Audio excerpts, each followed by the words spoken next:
Good morning and welcome back to another episode of Around the Indoor Football World, where we cover all of the major indoor football leagues, including the IFL, the NAL, the AAL, the TAL, the AF1, and then also the AIF. As you guys all know, we're here every Saturday at 8 a.m. Eastern Time. As usual, I am joined by TJ Bartholomew and Cody below me, and then we also will have Krish Vyas joining us here shortly. But before we get into the episode, as always, let's start you off with a little bit of metal.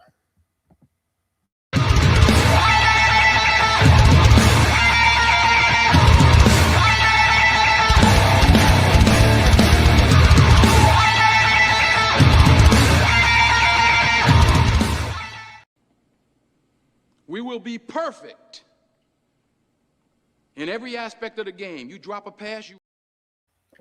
All right. So we're promising perfection this morning. Guys, you heard the expectation. Denzel's ready to kick some ass if we don't. So on that note, we're going to kick it off with the AIF this morning. Like I said, Krish should be joining us any minute, so don't worry. The hot takes and Krish outs are coming any minute. But we're going to go ahead and talk about the main big piece of information that has kind of come out of Wyoming as of late. They have had a dramatic reschedule of the entire AIF schedule to kind of reaccommodate some things, because it sounds like Wyoming was not necessarily fully prepared to play safe arena football games. So as of now, it looks like Wyoming is no longer hosting any home games going forward.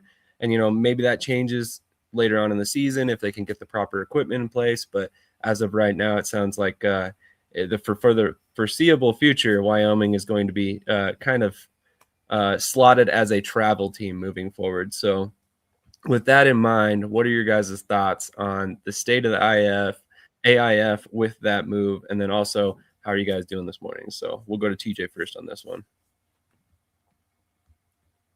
Hey man, I'm doing pretty good. Got some arena indoor action last night, have a lot more today, and really the rest of the weekend, so I'm happy about that.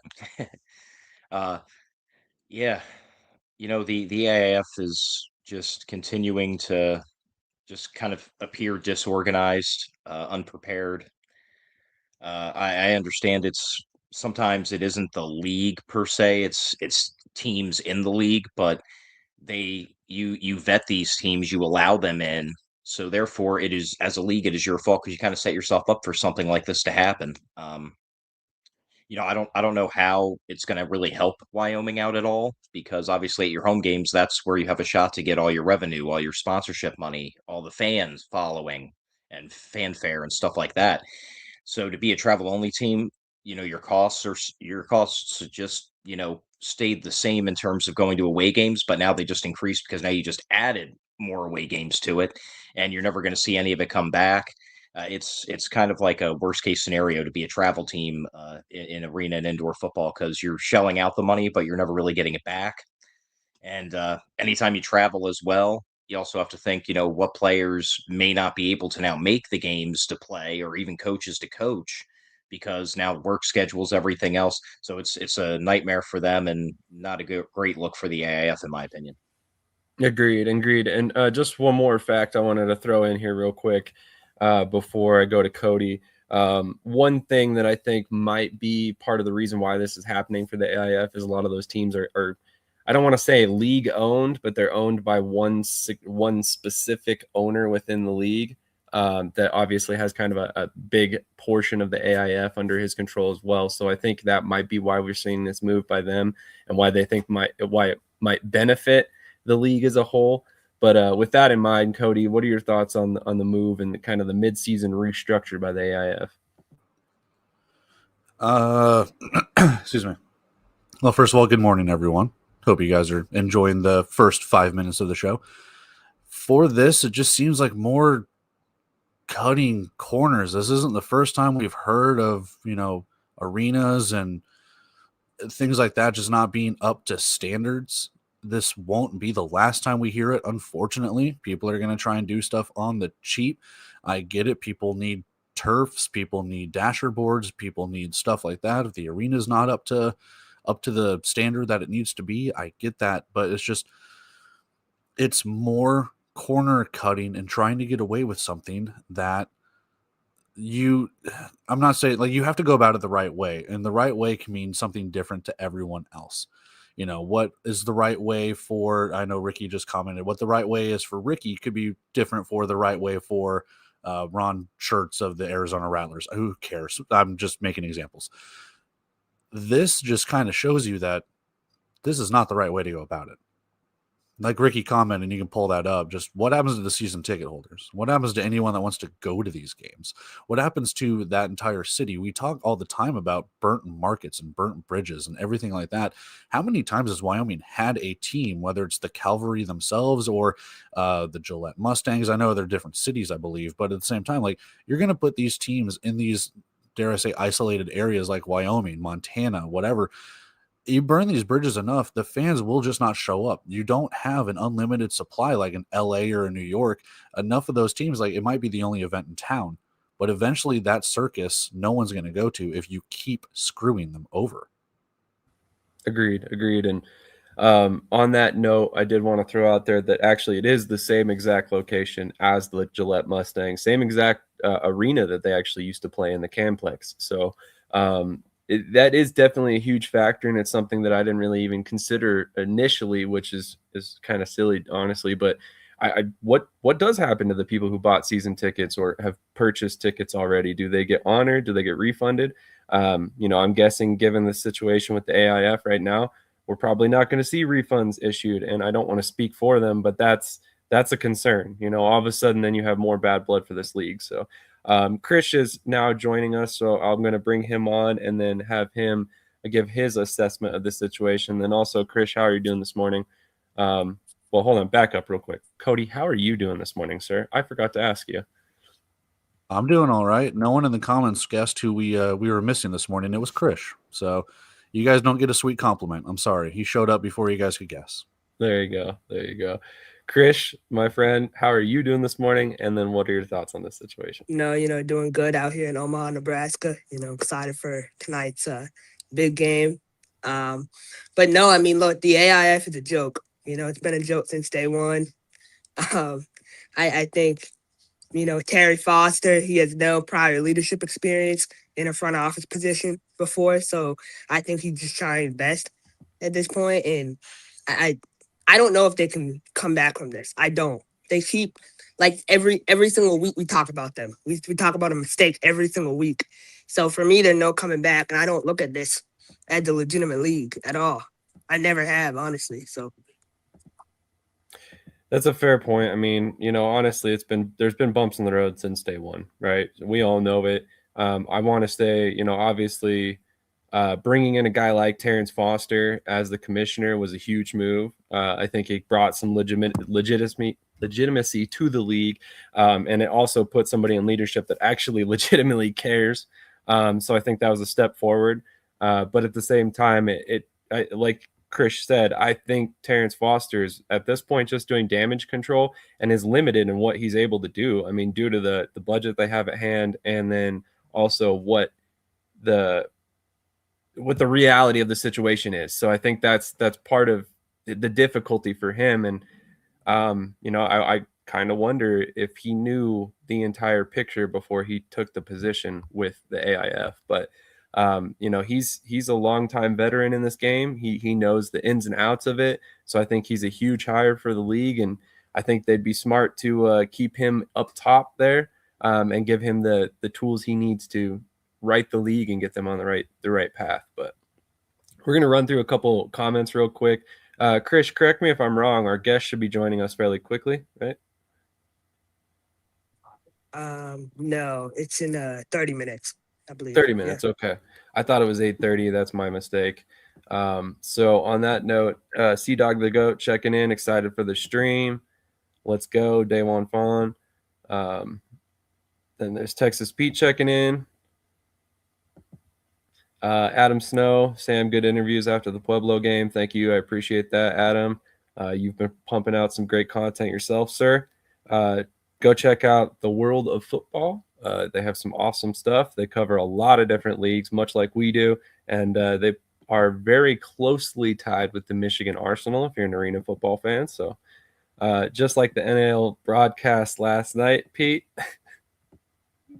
scheduled for 6:05, and sometimes we start at 6:20. It just depends on the day. Good morning. Wake up, Sam. Time to start the show. I was awake this time. Take a guess on who we were waiting on. Winner gets a sweet compliment. Brandon. Oh, okay. So apparently he thought we were bringing on Brandon. He made it. Brian says, "Isn't that the infamous Dominic guy?" Referring to Dominic Montero with Wyoming. I believe it is, actually. And then we got Ricky's comment. Sea Dog the Goat. Sorry, I'm late. Never got a notification about it starting. No need to apologize, sir. We appreciate your support as always. Sean Eastridge tuning in. We appreciate you being here, Sean. I think you guys are waiting on Mike Davis. Very funny. We always love when Coach Davis tunes in, but I think he's a little busy this morning. He's out there in Green Bay with about a foot of snow from what I've heard. So every team left has its own owner. Let's call it what it is. There's one owner that is causing this. 100% agree on that. If they get refunds, if they get refunds, it continues to give the industry a bad name. I imagine he meant if they do not get refunds. The hell with the AIF. I coached there almost 2 years. That league is a joke. Fair enough. Stephen A. Krish, as we mentioned before. I got something special for you, Krish. I can't wait. I know you got a lot to say today. So if they don't get refunds, oops, sorry, I already read that one. Morning, Krish. You were on the spot about Amarillo in Louisiana. So far, he has been. I was the original head coach for the Muskies. Sean, we would love to have you on sometime if you ever want to come on and talk about your experience there. AIF is a joke. Damn, I actually agree with my fellow Michigan Arsenal fan. He's doing what he can to fix a dumpster fire that he walked into, referring to Terrence Foster, and the world of football is great. As always, of course, remember you're hitting the like button. All right, now that we're all caught up on all the comments and you guys are, getting acknowledged out there for all your support, we can kind of move on. And I guess the next subject at hand would be the TAL.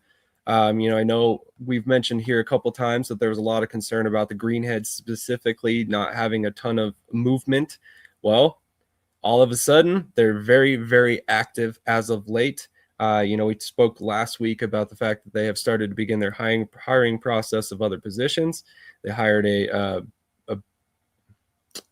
I think director of business partnerships, if I remember, is his exact title.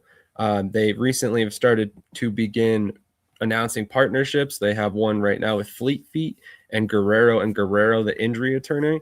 And they also have finally put up a Facebook page. I'm going to drop the link in the chat.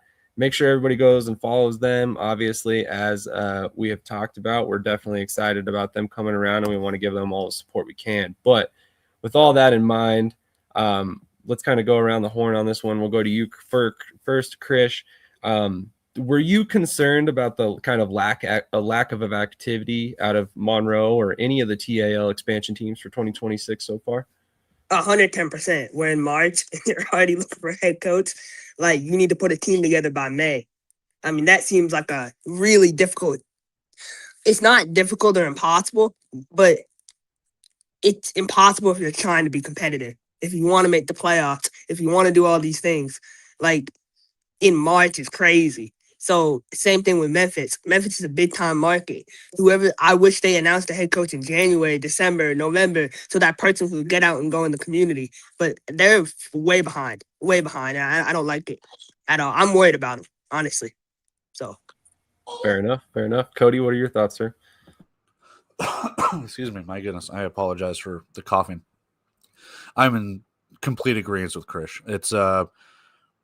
It's insane, and I'm going to kind of just like whole encompass this. Like the indoor and arena scene just seems like they can go, and I'm painting with a broad brush here, but it seems like they can just kind of fly by the seat of their pants in some of these aspects. And it's like you need a long runway to build a team, to build the infrastructure, to build a fan base, to build, dare I say, a culture within your city, within your community, to do what you want to do, to have a good team, to have a sustainable team. You need a long runway for that.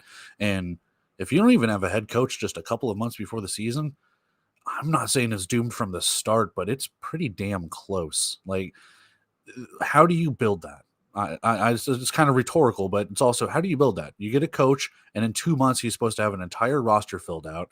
You're supposed to have all your schemes, the rest of the coaching staff filled out, everything ready to go. And some of these players just called up at a whim. I know there's players out there that want to play, but at the same time, it makes no sense to me that you don't have, like Chris said, this should have been done months ago. And I've been harping on that from like the indoor football league perspective, but it's every league, man. You have so many teams that come into any league and like they can do it in like a month.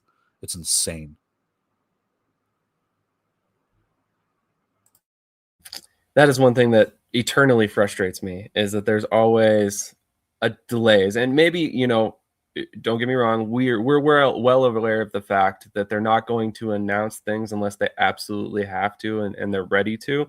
But at the same time, we're getting hiring posts, or hey, we're hiring head coaches and stuff like that, posts in the end of February, early March. So yeah, it's a little bit concerning. I will say that the kick in activity, or the jump in activity recently, has definitely encouraged me a little bit from specifically Monroe, but it definitely does make you look over at the Nebraska Siege and wonder, like, hey, they got a pretty early jump. They hired their GM, they immediately hired a head coach, and they started hitting the ground rolling. So are we going to see Nebraska, have a really good foundation? Or, is the lack of, announcements coming from them also a sign that we might have some concerns there? So, TJ, a couple topics there for you to kind of touch on. I mean, what are your thoughts on the situation with Monroe specifically, now that we got some more information rolling from them? And then what do you think about Nebraska getting that kind of head start? I think it's going to be something overall to watch closely, see how they do, but they both do throughout the season because, Nebraska kind of went slightly more traditional, had that time frame, had that build up. Monroe again, when it was announced on basically our chat, in our list that, oh yeah, here's the link to their page that's up. And I clicked on it. It's like all of a sudden they're showing all these pictures and all these things. So that's great. But my first thought was, where has this been for the last like 2 months? you know, you kind of just, like you said, you kind of just, some teams will actually try to be relevant and get information out to the fans, and other ones will just like go silent and then just pop up and it's all okay. It kind of makes fans a little nervous because in this sport, that sometimes means bad things. But I don't think that's the case for Monroe. I think they just decided to wait till the last minute, and again, we're going to see how it works out. To kind of echo Cody's sentiment, uh, you know, how much time, does a team need to be competitive right out of the gate? I think they're kind of pushing it.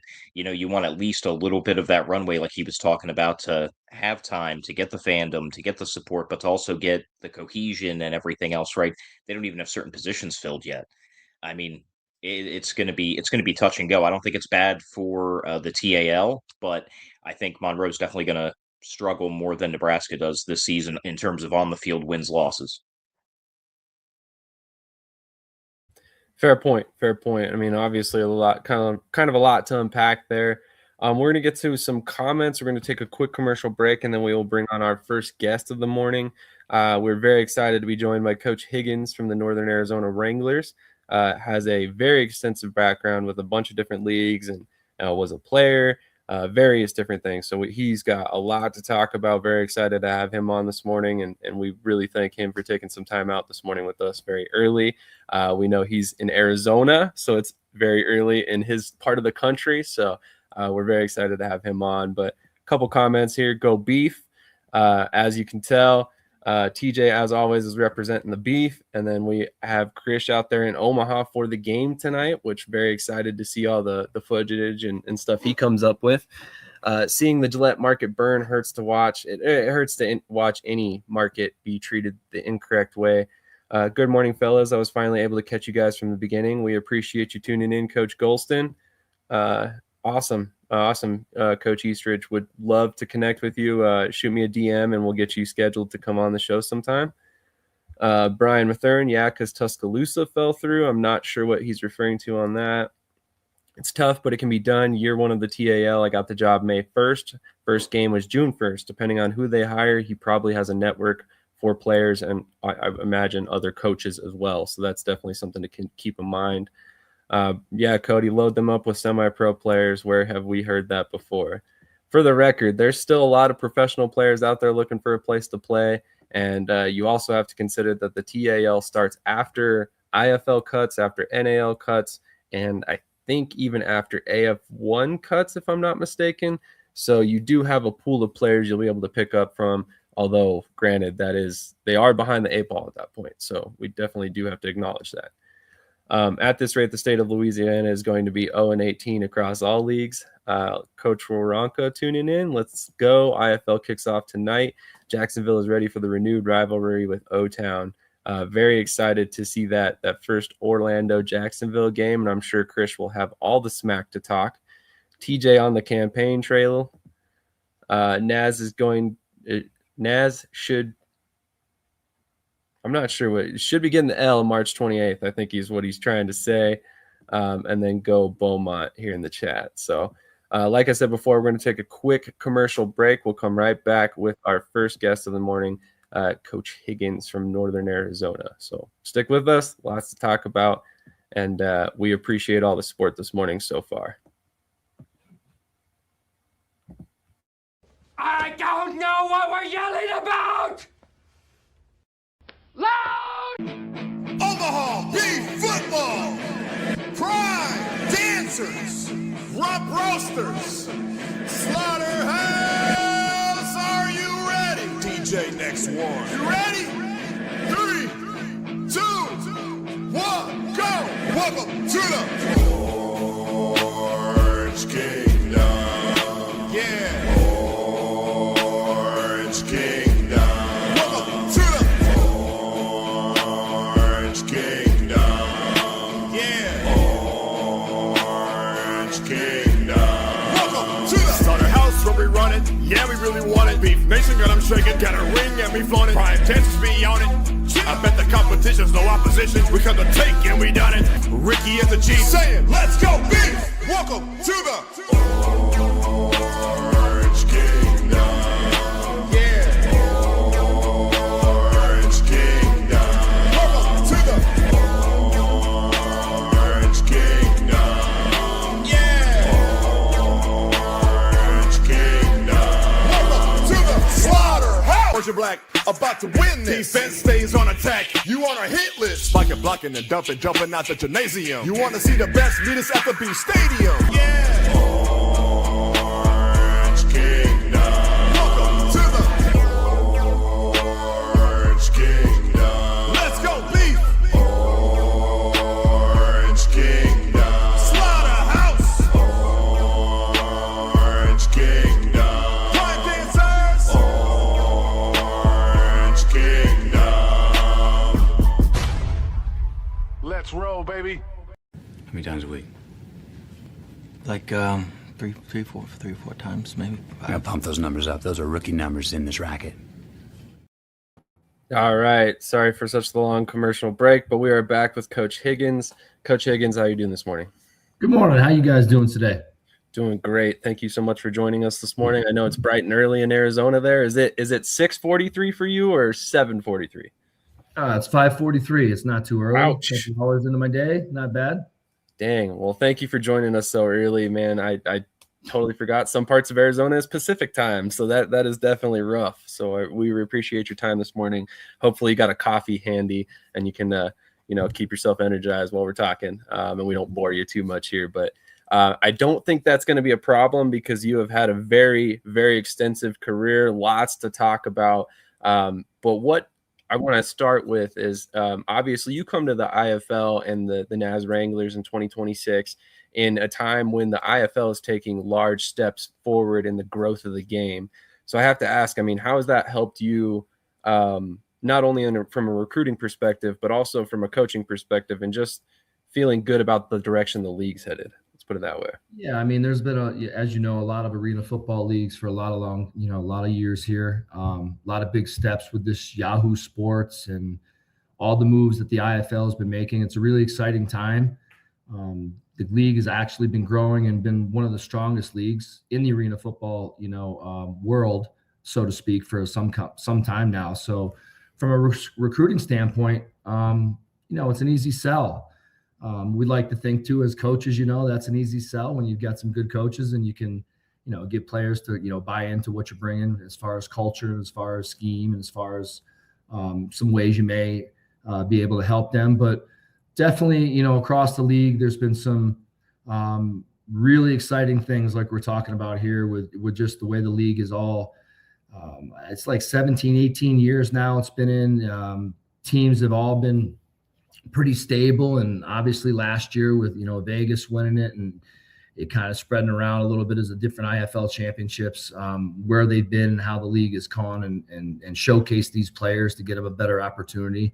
It makes it really easy for us as coaches, but most importantly for the fans. I mean, the fans are going to really be able to dive in different ways and different venues on laptops, on phones. I've already seen a couple times the game's been, really highlighted. Hey, this is going to be on Yahoo Sports or the different apps. I think it was, correct me if I'm wrong, it used to be FanDuel. I don't know if that's still, on FanDuel. No, it's not, right? Anyway, I've been caught up in the coaching world and diving into that. But no, it's been really great. But it's really exciting to see not only this indoor football league, but I root for all the football leagues. So I just being an indoor football guy, it's really exciting, man. So I'm ready to go. Like, we'll see that first game tonight and see how that goes, and move forward. Absolutely. And just to recap for anybody who in the chat might have some questions about that FanDuel situation, the IFL has announced a partnership with Overnight Media, I believe it is called, and they will be broadcasting the remainder of the games that were not picked up by Yahoo, which we already talked about a couple weeks ago. Yahoo picked up 5 of the games, the IFL Cup Series, and then the rest of the games are going to be going on overnight, it sounds like. And then IFL Network is still around for highlights and then other content coming from the league as well. So for anybody who's not aware of that, that's how you can catch the games. And for the record, Overnight Media, I believe, is only $11.99 a month, and there's a discount code if you sign up as an IFL fan. So everybody willing or questioning where they can catch the games tonight or this weekend. So just wanted to throw that out there. Also, Coach, I owe you a congratulations. You got a very fancy ring as of recently from Saskatchewan, if I remember correctly. I'll have the ring coming. I appreciate that. That's a very very cherishable moment to win a world championship with a bunch of great players, great coaches, great organization, and that's something that I'm gonna, like I said, cherish for a very long time. It's not every day that everybody gets to win a championship, and but when you have this type of mindset, you're only as good as winning your last game. And fortunately, we did it this year. Unfortunately, past in my career, we've made it to the big dance several different times, and I didn't come away with a ring. So, yep, I'm getting ready to get that ring, and I'm not quite sure actually if I'm actually going to wear it, if I'm going to put it, on a shelf, but it's definitely going to be in my possession, and I'm going to look at that sucker for 2 weeks straight every single day for a long time. As you should. Hell of a run by Saskatchewan there. And honestly, it was very, very inspiring to watch in the playoff run specifically. But Krish, I don't want to take up all of Coach Higgins' time. I know you were the reason that he's here this morning, so I'll go ahead and kick it over to you and let you ask the next question, my friend. No, good to see you, Coach. My question for you is kind of speak about the receiver room this year. I know you got a lot of dynamic playmakers, Jordan Jakes, Marlon Cook, Kobe Smith. Talk about those guys and kind of what they bring to the table this year. Oh, man, I don't want to talk about anybody specifically, but when I say that, you can ask specifically, but no, it's a really great group, man. We got a great group of veterans, a great group of, rookies. We're just trying to gel together and get the dynamics of all the, the details of the game. That's what I'm trying to bring with these guys. But I just got to really give them kudos about how much fun it is working with them and how we compete every single day. And, they're really, really, they've dove in right into the details of everything they need to, understand, and working great with the quarterbacks. It just makes it a lot easier as a coach when you have true professionals that come in and, want to really work every single day. And it's not just that receiver play, it's that special teams, kick return and holding, all the different things and nuances. But to your point, you know the names. We've got some burners. We got some guys that can run real fast. We got we got a bigger body on the outside that can go get it. We're trying to give them the details of everything. We're going to block. This is a receiver core that's going to play the receiver position the way it's meant to be. And of course, we're gonna run the waggle with some good wiggle at times. We're gonna use a little bit of shiftiness at the top of our routes and go ahead and get off press and get off people and move around. And then we're gonna go locate the football. I mean, that's what we get paid to do. That's what our job is. And I'm just really fortunate to be with some great guys that want to learn. And I can't wait to get to practice. Here in a couple hours, work with them again. But you could ask specific questions. I got no problems. But I just love that whole group, man. They just really are true professionals, and I'm excited to see what they're gonna do. I gotta ask you though, what receiver on the team reminds you most of yourself? They're all so much better than me that I don't have anybody. Well, I can take parts of them. I'll take parts of them because, honest to God, I tell these guys to truly be them, right? So everybody's different. When I talk about, like a Marlon Cook, I had to use my body to try to lean on anybody and get open. And Marlon is a guy that, he's got a lot more talent than I did, but he'll use his body. If I look at I look like Kyron Herrera. If I look at him, I wish I was as fast, but I was pretty fast. But I mean, he's just a different type of speed, man. So he kind of reminds me of what I wanted to be, but I was pretty quick. And then you look on the outside, J2, man, Jakes. I mean, I wasn't that tall, but I used to go get some fade balls. So, I mean, I like that. But, again, you're asking me to prepare or compare myself. I mean, Smitty, I would say, looking at him, man, he's savvy. He's a savvy vet. Took me a long time to get there. But once I understood the game and understood, the concepts, I figured out how to get other people open and get myself open or not get myself covered, so to speak. And I don't want to leave anybody out, but they're all different, man. It's the game has evolved, but if I could take some of those qualities from them, it's really their positive qualities. That'd be great. But yeah, they're all very talented guys. But again, you're not as good as your potential. Potential doesn't get you paid. We all know that. We have to perform. I have to perform. The team has to perform, and that we're just excited to go to work and see what we can do and see if that performance shows when we play. Oh, looks like we lost Krish. Cody, why don't you go ahead and ask a couple questions? We'll just do two apiece. Okay. Excuse me. Hey, Coach, how's it going? I got a couple. The first one. How much of the CFL game translates to the IFL game when it comes to high motion men, when it comes to preparing against the defense and how the defense schemes against that? How much of the CFL game kind of translates? Because with IFL players, the goal is obviously the NFL, but if they don't make it there, it's the UFL or the CFL. And we've seen plenty of IFL players get called up to the CFL, whether for better or for worse. In your opinion, how much of the CFL and IFL go kind of hand in hand? Well, let's just be completely clear on one thing. The arena football, any type of league, because it's 28 yards wide and 50 yards long, that part of it is very different and is always going to be different, right? In the indoor football war, so to speak, there's a reason why they say the walls are undefeated. There's nowhere to hide.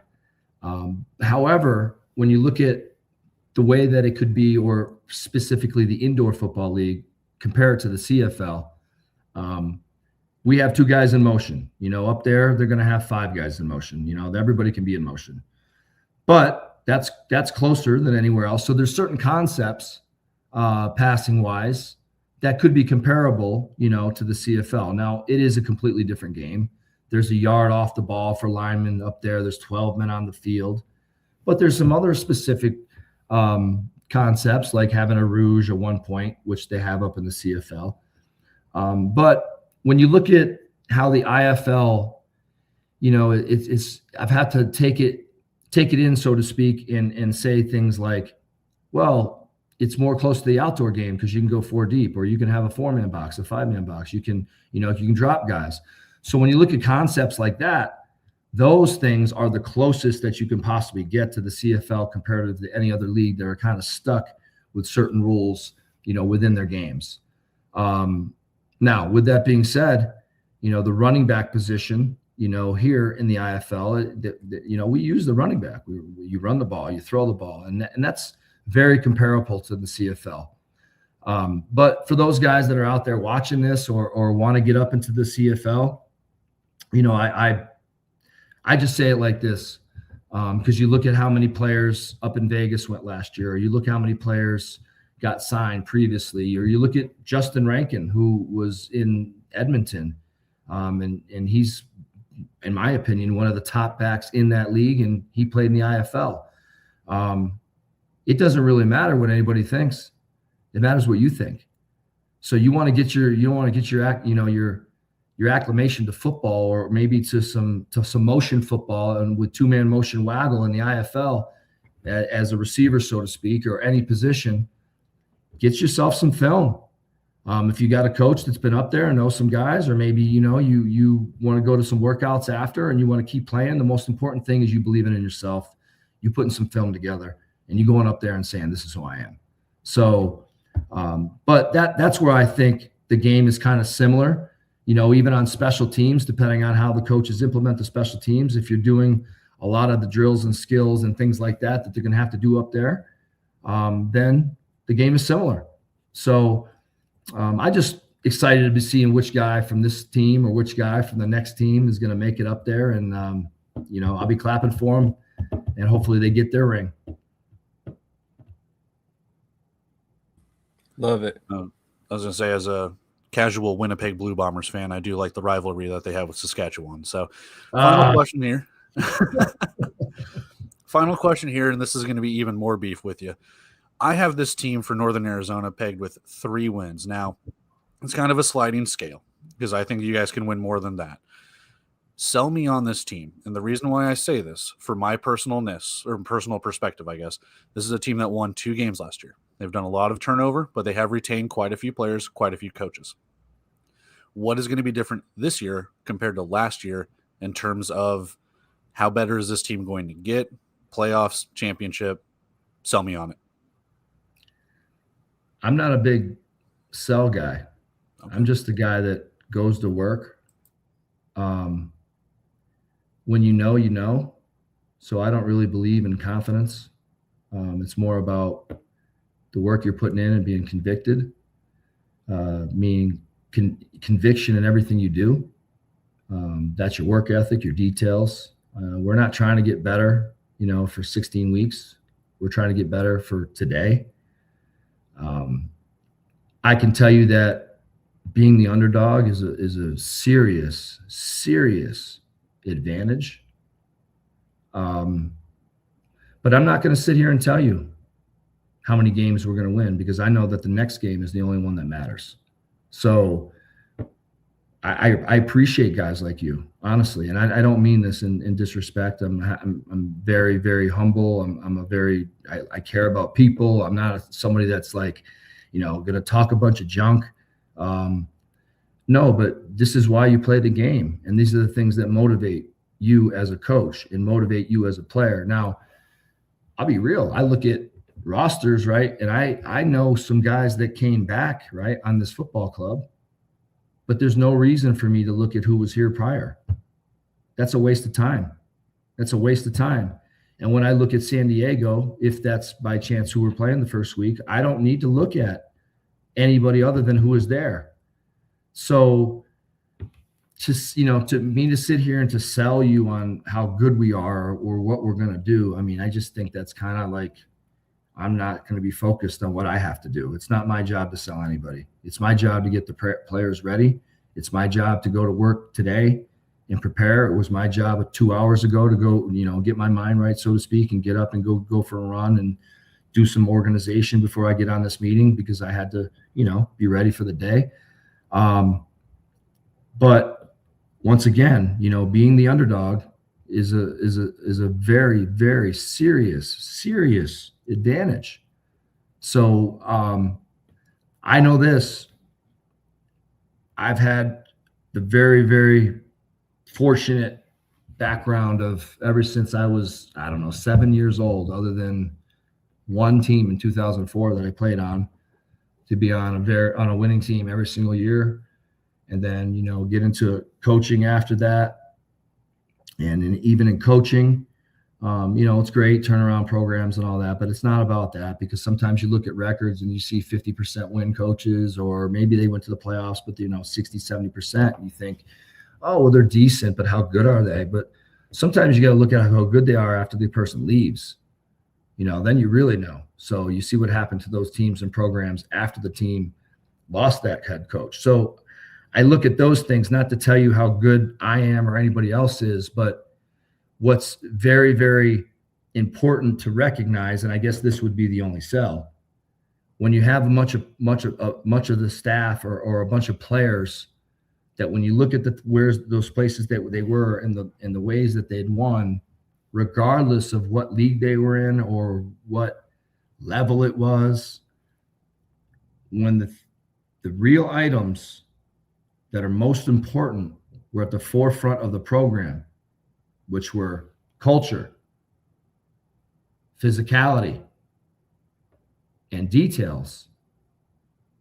The details also goes into those other two things. And I know that's where we're at.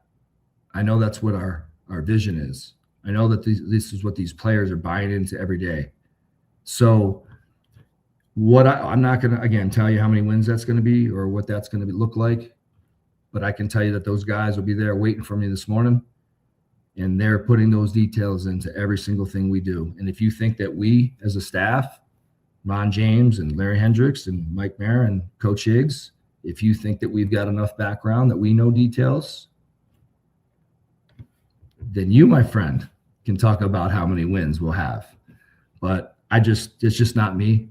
I respect every team in the league. I know it's going to be a dogfight every week. I know these guys are all thinking the same thing, all their coaches. But again, it's my job to have conviction in what I do, and I do. And I'm just excited to see what it is. But yeah, I think we'd be better, But I mean, hey, we can go out and get worse if we don't do what we're supposed to do. So you really projected us for 3 wins, right? You don't think, I don't know. You look at the roster last year and you look at the other teams. What do you think? Everybody else got a lot better too? Is that where you're at? With San Diego, I think they got a lot better. Arizona and Vegas are always pretty good. Yeah. You do have an expansion team coming in with New Mexico duking it out.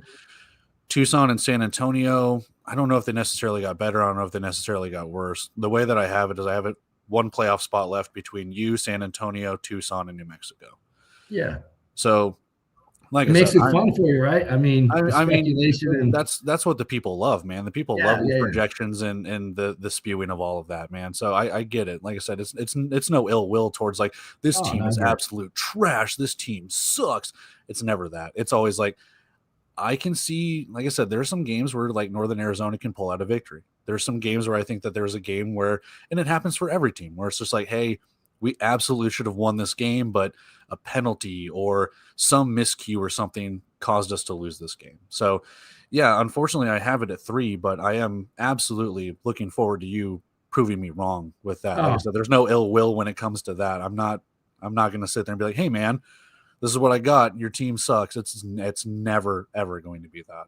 Well, that's what people don't really realize anyway, is that these guys are all professional athletes. So anybody can beat anybody on a given night. And I don't look at it like you saying that at all. I mean, this is your job and what you do, and it makes it fun for you. But as coaches, we don't look at it. We're not going to rank any team. Like that's just not what we're going to do. We just know that every single week is going to be a dogfight, and we're just going to be better than we were the day before. And if we stick to that process, and our players buy into it, and of course there's, injuries and trades and things that, you have to deal with and get through.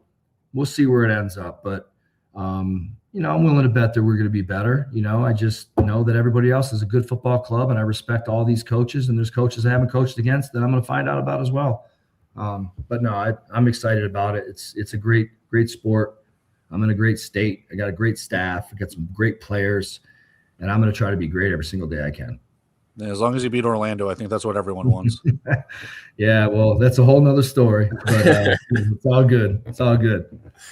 Well, according to Krish, he has you at 9 wins. So there's a 6-win deficit between Cody and Krish currently. So that, take that for what it is. TJ is our resident special teams expert. So I figured he's probably got some great questions for you about your role with not only Saskatchewan, but obviously NAS this year as well. So I figured we could transition into that. TJ, what do you got for us, man? I have one special teams question and then just one personal opinion question. Yeah. I'm not going to predict any kind of insulting win total. All right, I promise.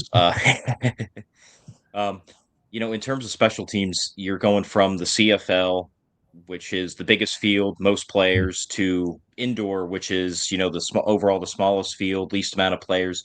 What's probably some of the biggest differences in terms of special teams strategies and things like that you're kind of having to adjust to coming back into the indoor game? To be honest with you, for me, when I say there's not much of an adjustment, I don't mean that in a negative tone, but I've got like 15 years experience in the indoor football game between playing and coaching. So I'm not really a rookie, when it comes to arena football. But to your point, the field is, like I said, 28 yards wide with 9-foot goalposts and 8-foot rounded end zones in most of the places with the jumbotron and, no nets now in this league, which all those things affect a lot of different things with kicking and with the game itself. But at the end of the day, it's football.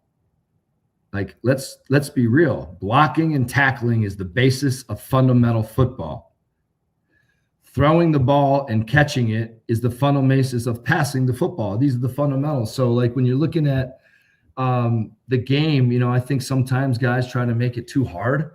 It's not hard. Stick to your vision, stick to your process. If you want to work a certain scheme, work the drills and work the angles of the game that you're going to be playing and the speed of the athletes you're going to be going against, and work it every single day, and you're going to get better. So, kicking is going to be so much different with the jumbotrons and, returning. At the end of the day, man, you got to go fast forward first, and you got to protect the football, right? You got to have ball security. On a side note, I think Krish threw me a couple extra wins in because he's got confidence in my coaching, but I'm not going to hate on him for that. But again, it could be 9 wins, it could be 7. My point is, these coaches that practice and implement their special teams and their drills, it's going to be, it's going to be their processes that we have to go against and their strategies that I'm to go against looking at their films. But at the end of the day, the drills and the skills that I'm teaching are no different than the CFL, the NFL, the UFL, the NAL, high school football, little kids. I mean, all the same things that you do, whether you're 5 years old or 35 years old. When you make a mistake, it comes down to fundamentals. So you have to work on those fundamentals, and you have to do it in the indoor football league. And that's what Coach Higgs is going to bring, to his football team here. And, if you want specific things coverage wise or kicking wise, we can get into that. I love diving into stuff like that, but I mean, it's football, you just have a smaller field. You got to get 8 guys and there's not 11. I mean, you just play by the other rules, but it's going to be exciting. I can't wait to go. TJ, do you have anything else? Yeah, I do have one more question.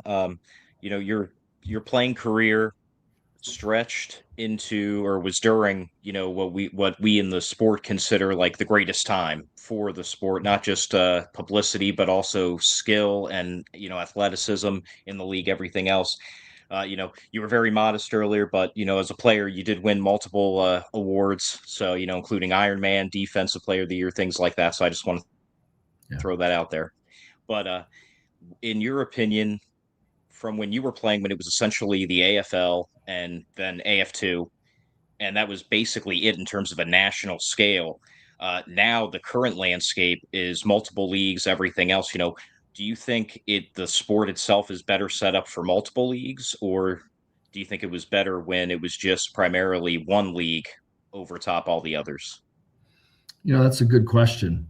I'm going to answer that, but ironically, Do you know let's see what year, I'm trying to remember because I'm so damn old. It was 1, 2, 3. There was a 2-year stretch, 3-year almost, because there was a year I got traded, where I was in the AFL. But did you know there was actually an indoor football league team that I played with 2-man motion and actually played through camp and through a few weeks during the season. And I actually ended up leaving there. Did you guys know that? I went to the AF2. I did not catch that. Yeah, the Duluth Superior Lumberjacks up in Duluth, Minnesota, and the bridge that crosses between Superior and Duluth. I actually was leading receiver in the league and leading return in the league for a couple weeks, and that's a whole nother thing. I made a decision and left and had a parting of ways with my agent over that. But back to your question. Back then it was, it was great athletes. I think because they were buying in and there was, at the time you had the NFL, you had the CFL, which not a lot of people like. I made the mistake. I didn't want to play in the CFL, didn't know what it is at first. And then, it became more popular and I didn't actually even want to play arena football. And it became like the most fun game I ever played. But looking at that and looking at now, I'd like to see all the indoor football leagues really, really be sustained and last. But quite honestly, there's decisions and reasons why I chose, to come here in the indoor football league. But to your question, it's like, I think if the players get opportunities, which they are, right? The indoor football league is going to stay. It's going to be around. What's going to happen here. So now it depends on which league next. And this is just me being truthful. Take care of the players, stick to what they say, provide what they should, and then the next part, give them an opportunity to grow, to be great somewhere else. Because it's all about the players. It should be all about the players. The players are what make this game go. And I'm not discrediting any coaches or any owners. And of course, after the players, I would say it's the fans, right? So fans and players make up this sport. So if you keep the fans and the players happy within their leagues, then we'll have more growth. We'll have more opportunity. And honestly, I'd love to see like different arena football leagues. I mean, just because I caught off the net, I'd love to see, the ones with the net and catch it off. And that's just what I did. But I have a tremendous amount of respect for the strategy of course, the indoor football leagues that don't have the net.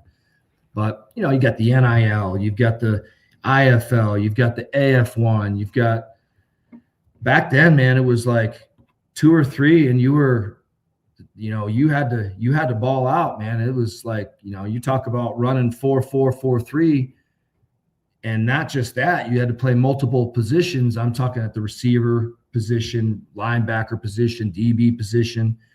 I mean, I was lucky because I was a holder and I could return the ball and I could just be kind of like slash, move around. I was a backup quarterback. But no, these guys are still tremendously athletic.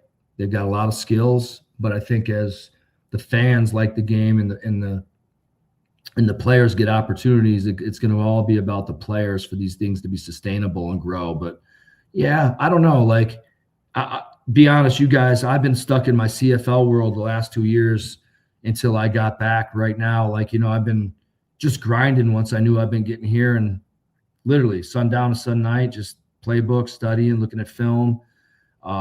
So you won't hear me tell you that I don't know how many other leagues there are other than I know the AL, the NAL, the AF1, IFL. But there's like these new like leagues that I think they're trying to play in like Europe. Like, what do we got out there? What's going on? Like, what's actually been sustainable? You tell me. Well, that league's brand new, the IAL. And I'll be honest, a lot of us have our doubts. Yeah. TAL is the other one, the Arena League, and they're kind of funky a little bit. They don't have kicking, so there's a throw off. So they're able to play in a little bit smaller arenas and a little bit more obscure towns and stuff that they've been pretty pretty sustainable. But other than that, you pretty much hit the nail on the head with the AF1, the NAL, and the IFL, and then there's also another league coming about in 2026, the AAL, the American Arena League. So. Yeah, I just want to see whoever can, take care of the players as best as possible as professional athletes. That's my thing. But man, the games are all fun. Like I enjoyed, NAL. I enjoyed, of course, playing and all that, AF1, AF2. But I'm really excited with two-man motion just because it's a little bit closer to the CFL. Like we had all these guys in motion. There's some things you can do, and just being an offensive guy, it's fun. But anyway, I'll let you guys go with your next question. Krish, I'll let you close it out, man. We're getting a little extended, so I don't want to take up too much of his time. So why don't you go ahead and ask our final question? Yeah, Coach, I wanted to ask you, I've always been curious about this. Is there an advantage to be on a smaller staff, like smaller coaching staff versus the bigger coaching staff in terms of chemistry? That's a great question. And I say that because there's benefits and there's disadvantages. You want to be completely real. In my eyes, the more coaches you have, right, then maybe the more things you can get done because there's so much to do in football that you can, spread the wealth, so to speak, and take less off your plate. That's an advantage. However, when you got a small staff, you talk about chemistry and culture, like you're working with every single guy, right? These are small little groups of arena football players in camp, where you have 25 players or whatever during the season. And there's benefits to that. And there's even a more benefit, somebody like me, I absolutely love it because I'm a special teams guy. I love the big guys. I got respect for the big grazers, so to speak. And the guys are in the trenches just because that's the only position I never played. So I get to work with them guys on field goal. I get to work with them on field goal block. And, so from a special team standpoint, I get to work with all those other guys. And let's be real, you have a head coach that you want to take things off his plate. He doesn't, need to and needs to do some other things and not be involved in those things. So now if you take one guy away, right, that leaves you a couple more. So you're working with all the players, you're building your chemistry, you're building your culture, and then that becomes, your football family, so to speak. So there's a lot of benefits in that regard. But there's also benefits, obviously, to having more guys to get more work done. But I get to work with everybody, with receivers and quarterbacks on offense, and then you're doing special teams, and these guys are the holders, and they're the, returners, and you get the big uglies, so to speak. My linemen love them. You get to work with them, and of course the defense, right? And everybody on defense should be on special teams. So if you're me, right, and you're a coach, you should be on special teams. So everybody's on special teams, and I get to work with them. But yeah, that's what you get. That's what you get when you get that small little staff. And we got a great culture within our staff and a great bunch of guys. Coach James is great, and Coach Hendricks, he's got a different energy too for his defense. Definitely defensive mind, and I'm everything you probably think I would be as a special teams coordinator. But I just happen to be an offensive guy, so I'm just doing my part, what they need me to do there. But yeah, man, it's definitely benefit that little arena football, small community up in Saskatchewan. You got like 60 players, so it's there's more to do, but you got more coaches. It's different, but again, end of the day, it's just football. It's the same thing, man. But those are some differences with the small teams and staffs. I like it. Mike Davis checking in. He says, "My dude Higgs." He's great. Absolutely. And then Firebird Dave also checking in. Huge Albany Firebird fan. I'm sure he's excited to see you on, given your time in Albany as well. He probably don't even remember me. I'm so old, man. We had the card catalog back then. You know what I'm saying? But Dave's been around for a while, right. But I think you're way overblowing how old you are, and maybe underestimating the age of some of us on the show here with you. That's okay. But anyway, Coach, I really wanted to thank you for your time this morning. You've been on with us for about 45 minutes, and honestly, our interviews normally run a little bit shorter, so we really appreciate you sticking on and answering all our questions. Like I said, I knew your interview was going to be a really entertaining one because you got so much you can touch on, from the CFL, the IFL, all of it. So really appreciate your time. Wish you the best of luck luck this season, and let's hope we come in a lot higher than that 3-win total that Cody projected. Yeah, No, he can flash the ring at me. No, I appreciate it. No, I just to tell you guys, I don't need a pat on the back. I just stayed up a little bit later and got up a little earlier, and it wasn't just for Krish. Yes, he's my dude, and you see, I got great relationships with like Coach Davis. What a great guy! But it'd be for all of you guys. I love this sport. I love the fans. I 100% love all my players and coaches. But anytime you guys need me, and I'll be there. I just love the game. So if you need something, you can reach out, and I'll be there as well. And hopefully, I don't see it on Instagram or Facebook. That's my thing. I don't want to see that ring at all. I want it mailed to me, and I want for the first time for me to open it up, and that's when I see it. And if you guys want to see it after that, you're welcome to. But I appreciate you all. Thank you. Absolutely. Thank you so much for your time, and we would love to have you back on right after you get your ring for sure. Yeah, no problem. Definitely. So have a great rest of your day, Coach, and best of luck this season. Have a good one. Go Naz. There we go.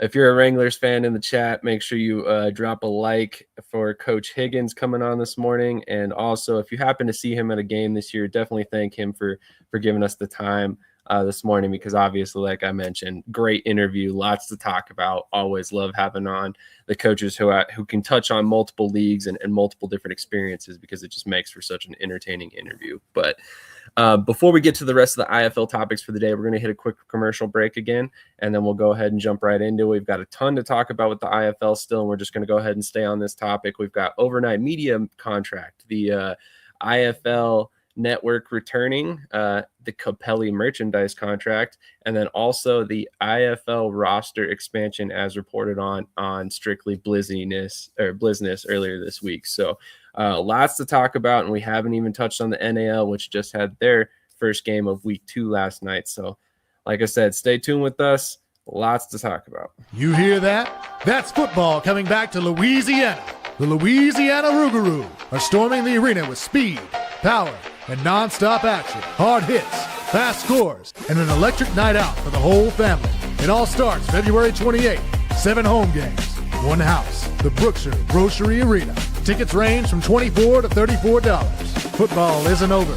It's just moved inside. Scan the QR code to secure your tickets or visit LouisianaRougarou.com. How many times a week? Like three, four times maybe. I gotta pump those numbers up. Those are rookie numbers in this racket.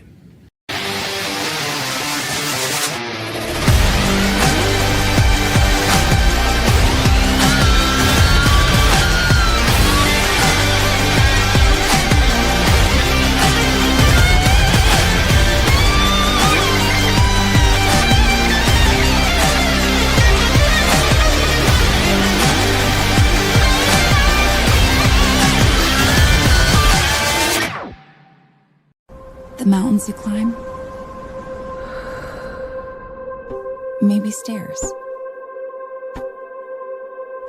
The records you set, maybe personal. The fans you inspire, maybe family. No lights, no camera, just action. You don't have to be a pro. You just need Honey Stinger.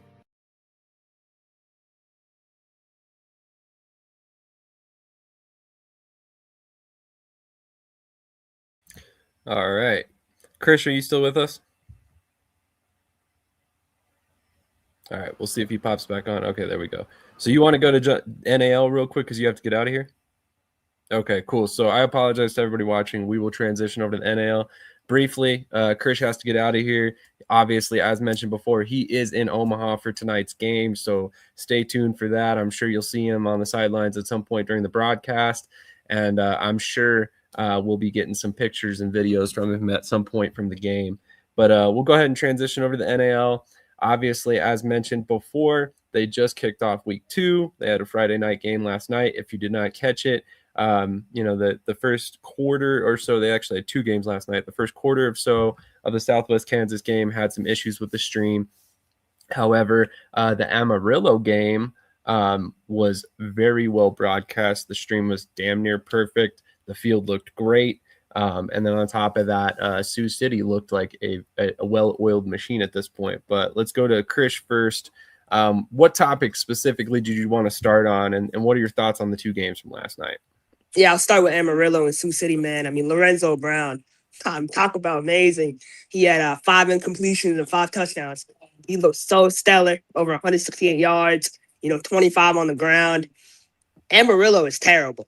They're a terrible football team. Leif Curtis, the owner, he goes on Facebook talking all that shit. He's real quiet today, real quiet. So, I think he should go back to semi-pro because that's where he belongs. But no, in all seriousness, like I think. Warning.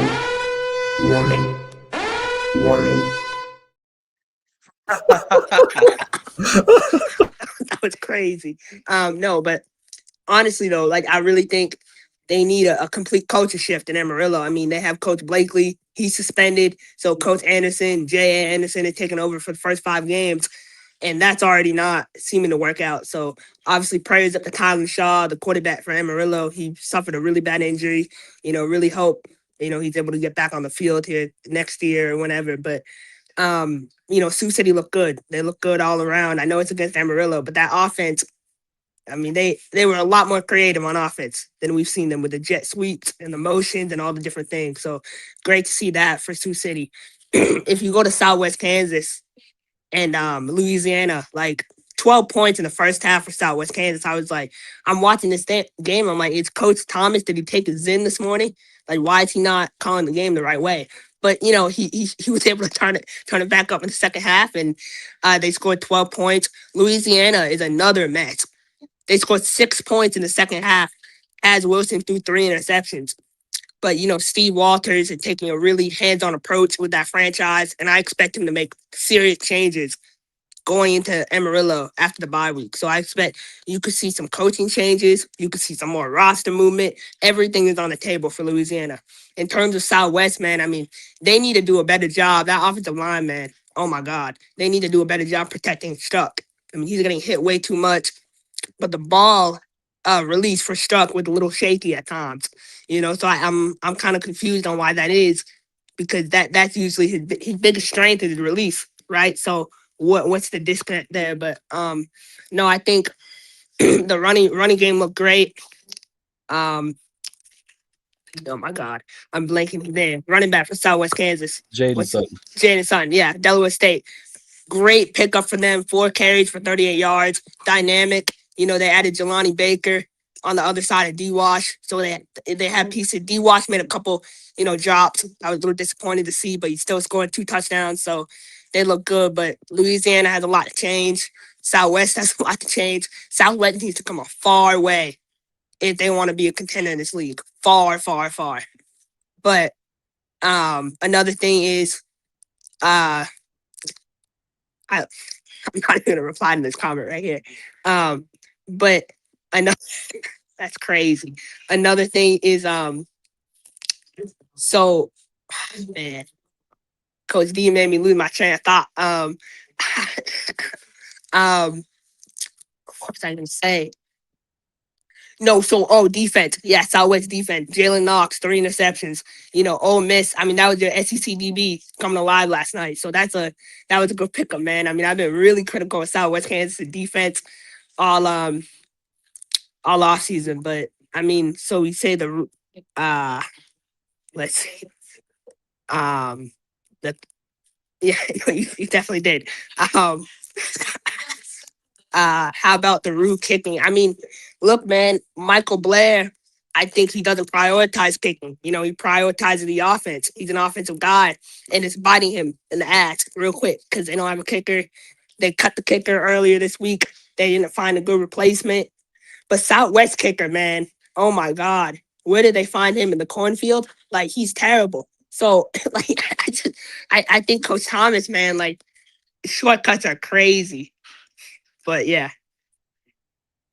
That was awesome. That was hilarious, Krish. Yeah, they probably did find him in a cornfield because I think he is from Dodge City, if I'm not mistaken. Maybe Krish needs a no, they found him at the food bank where they had the preseason meal. Oh dear Lord! For the record, what I said in the group chat, that was accurate. That was one of the owner's houses. So just so we're all clear.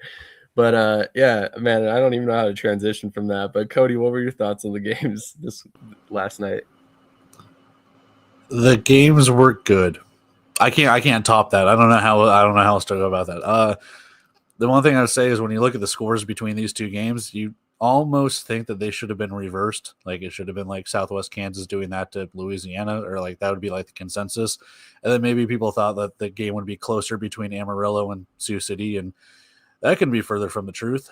So I mean, every league has their first couple of weeks. I know some leagues have non-league games to kick some things off, but like this is where you start figuring out who the haves and have-nots are. So what you're starting to see here is maybe Southwest Kansas at this point is not nearly as good as we think they are. Maybe Louisiana is not nearly as bad. We still don't know. I mean, there's still some litmus tests out there. And obviously you look at that and say, man, Amarillo is just absolute hot garbage, but was it just a bad week? Can they regroup? Sioux City looks like they're going to hoist a banner. Is it just a 1 week thing because they played Amarillo? I mean, truth be told, I still don't know after just a couple of weeks into the season. We got games tonight and everything like that. So again, probably about week 3, week 4 is when we start figuring out who the haves and have-nots truly going to be. Completely agree on that. I need to offer my apologies to the Pueblo Punishers for last week. Hey, I'm apologizing. I'm gonna be a man. You know, y'all played a great game. Y'all surprised me big time. I'm not bought in yet, though. I'm not bought in.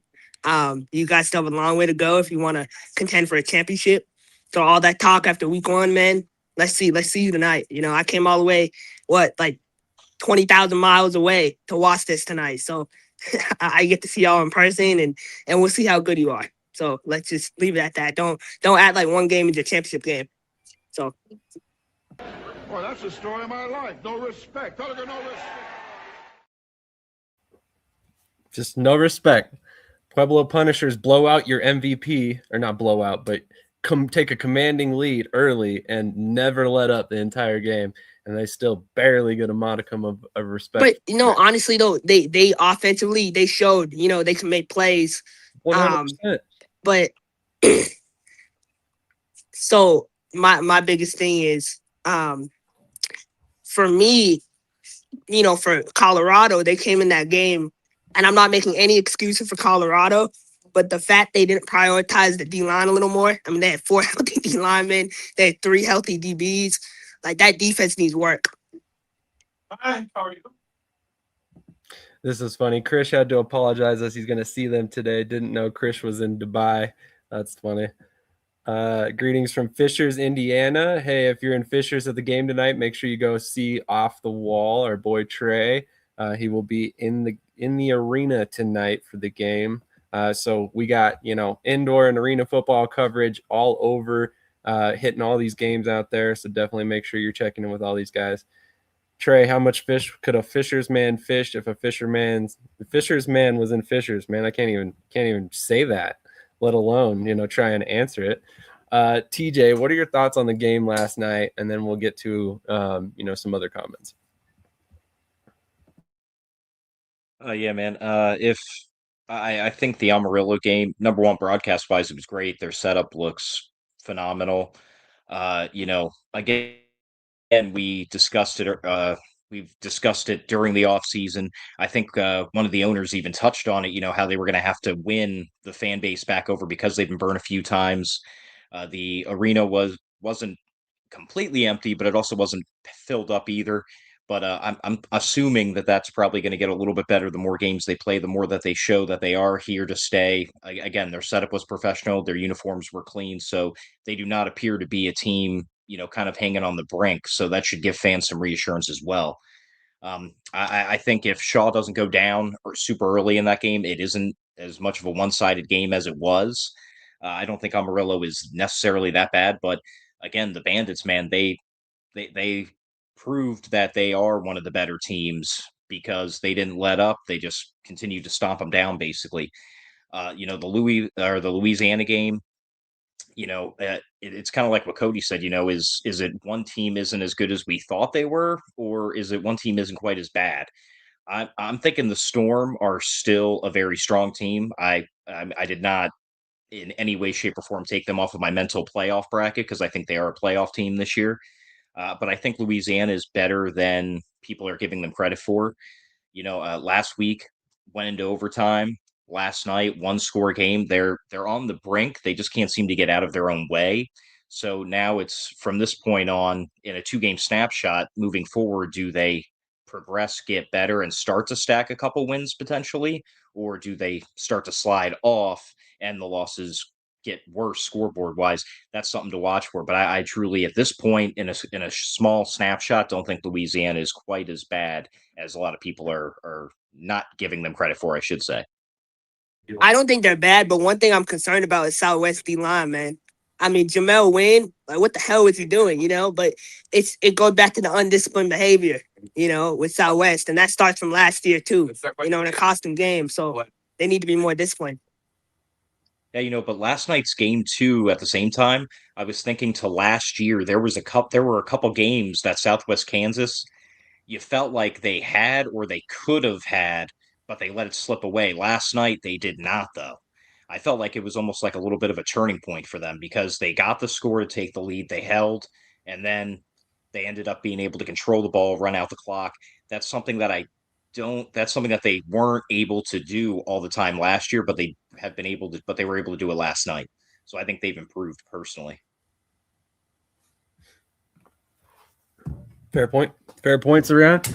Obviously, Krish often has some pretty egregious opinions at some points in time, but I don't think that anything he said about any of the teams is out of question after last night. I think that if you talk to anybody with Southwest Kansas, they're going to tell you there's a lot of work to be done and they've got a lot to improve upon. But let's keep in mind they were playing their first game versus Louisiana's second game, which definitely has some effect. Obviously, Taz Wilson coming in the middle of the week there for Louisiana was big for them. I think they got a lot better play out of the quarterback position, even though he did throw the interceptions. He was under duress all night. He was literally, there was defenders in his face every play. And honestly, the fact that he even, scored points on offense is kind of impressive if we're being real right now. I think Wilson is going to get better. I think Louisiana will get better as the season goes because much like Krish, I think that there will be some changes as they go on. And maybe it is that they bring in some more out-of-state players as kind of the season progresses and bring in a little bit better talent around guys like Taz Wilson, Denarius Antoine, Arnell Anderson on the defense, stuff like that. So as far as what I said earlier about Steve Walters, right? This dude moved his whole family from Minnesota, Louisiana. Like, he's not trying to be part of no losing program. So he's going to make the changes. He'll be Jerry Jones if he has to, for sure. And to be honest, I think that's why you hire a guy like Walters. He comes in, he knows what he's doing, and he's proven that he can help build a winner. So, let's see what he can do in Louisiana. I think we got a long way to go, but I think that can be said about almost every team I've watched play so far this season for any league so far. So with that being said, we can kind of transition over. We got 2 more games coming up tonight, but then I also wanted to speak a little bit on my experience at the Punishers game, but we'll save that for the end here. But let me pull up the schedule. I know tonight we've got Omaha and Pueblo. As mentioned before, Krish has to do some apologizing in person tonight, potentially. Some of the guys that he had predicted to be on a poor team this year happen to know him quite well, so I'm sure that'll be not even that, the cut list. My cut list looking bad.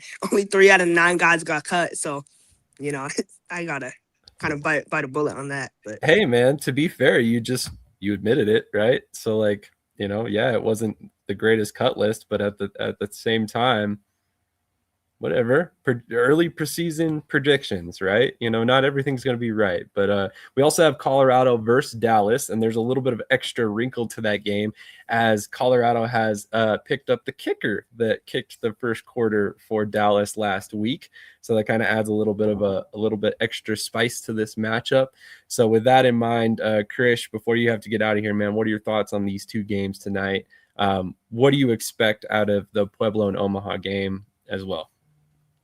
So I'll start with Dallas. Let's start with them, man. We haven't really seen much. By Team Mexico last week, that's not really a good showing.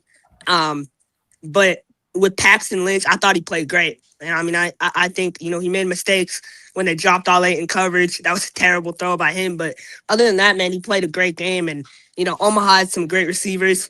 But Colorado, man, they got the best receivers in the whole league. Alexis, Stephen Newbold, Bissett Woodley, Brian Robinson. And then you had Bren Michael from Bay Area. So, I mean, they got pieces all over the field. Then they got Devontae Jackson, who proved that he can be a threat, a receiving threat out the backfield. So they got players all over the field. And I expect a big game from Paxton Lynch. I expect him to go out and throw 5 to 7 touchdowns tonight. I think he's going to do great. I think Colorado will win this game. It'll be a bounce back moment for them. I think they'll win by 50, honestly. Honestly, I don't think Dallas has much. I think Dallas is a semi-pro team. We just haven't seen that yet. We'll see that tonight, though. But Pueblo, let's see, Pueblo, Omaha. So the biggest thing tonight for that is going to be who can run the ball more efficiently. Whichever team can start a rushing attack, you know, because I know Solo is going to lean on Joel Shaw a lot, but Omaha D-line is too good to run against. So they're going to have to establish some sort of passing attack down the field, right? And so that's where Aaron Dilworth is their biggest receiving threat. And Pat McSweeney, I want to see Pat McSweeney get involved in the middle of the field more. I think he's a big threat in the middle of the football field. But I think Omaha will come out, you know, victorious. I really do believe this. I think this is a new environment for Pueblo. It's highly emotional. This game, I'll be completely honest, 100% transparent. This game is bigger for Omaha than it is for Pueblo. Pueblo can lose this game and be fine. They play Dallas and Louisiana next, and then they play Sioux City at home. So they can essentially, I looked at their schedule. Honestly, I'll be completely honest. If Pueblo loses all their toss-up games, they'll still finish 5-5. So 5-5, I think, is good enough to get you in the playoffs. Omaha, though, I mean, Omaha's standards are a lot more higher, right? Standards. So, I mean, they play tonight against Pueblo, and God forbid they lose, they go on the road and play Salina and Southwest back-to-back, and then come home and play Sioux City. So, and then Colorado after the bye. So it's like they got to win tonight. They got to start off on the right foot. Demery Croft has to prove that he's, you know, because I think he's a below-average passer and a great athlete, but he has to prove that tonight. He has to prove to me that, hey, I can be a good passer in this league. So it starts tonight. But give me Omaha. It's going to be a low-scoring game, man. It's going to be – I'm expecting a good defensive battle. Give me 33 – I'll go 33-20. And you're picking Omaha? Yeah. Okay. Cody, what are your thoughts on the two games tonight?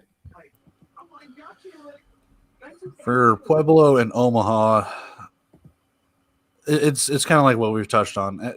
You've played a couple of games with Pueblo. Now they get to go up against Omaha.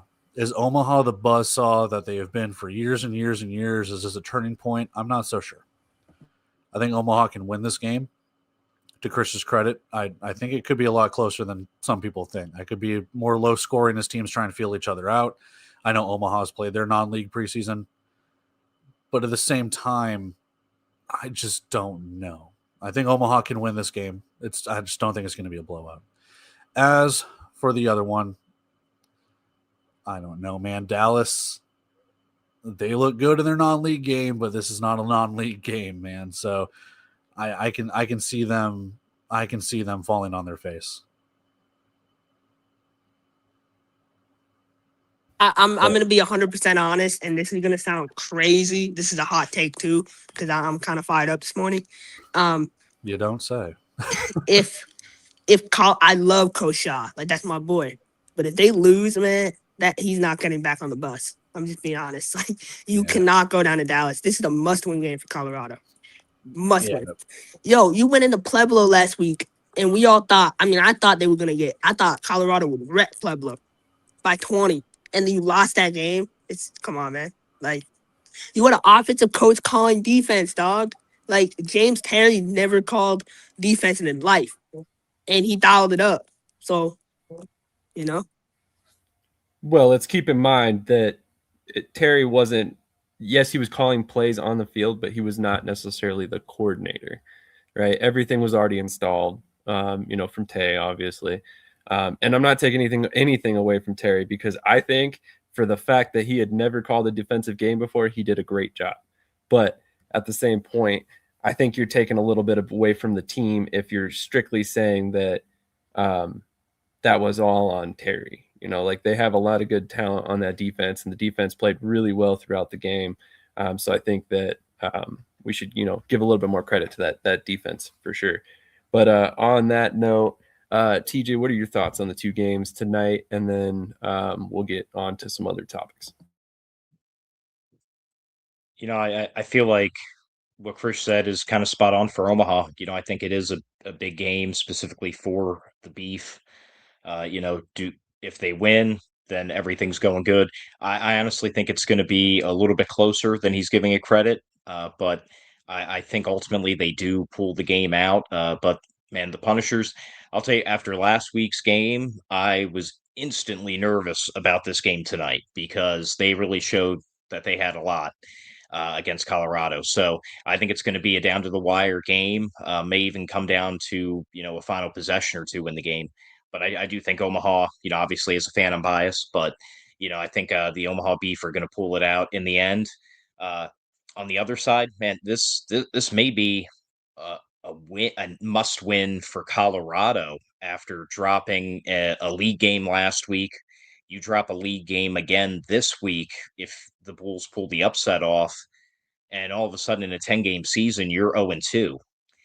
So this is also kind of a must win for Colorado. For Paxton Lynch, he had a good showing last week, his first ever arena indoor experience. But now tonight, does he build off it? Does he look better? I think he's going to look better. I think he's going to be more improved, and I think Colorado gets a win. Probably it's probably going to be a 1-2 score game throughout. And then I think Colorado puts like a finishing stomp on it, like at some point in the fourth quarter to win it that way. But yeah, two must win games for the two teams that you may not think are must wins, in my opinion. And I want you guys to understand and kind of see one thing too. Paxton Lynch threw the ball 32 times last game. That's them committing to an air raid style of offense. If they're throwing the ball 32 times in his first start, like I can see them averaging 35 pass attempts the rest of the way. But they got a great running game. They gotta lean on that offensive line. Will open up holes for Jackson. He had over 100 all-purpose yards. They need to lean on the running game a little bit tonight and take pressure off him to open up those deep balls that they want to throw.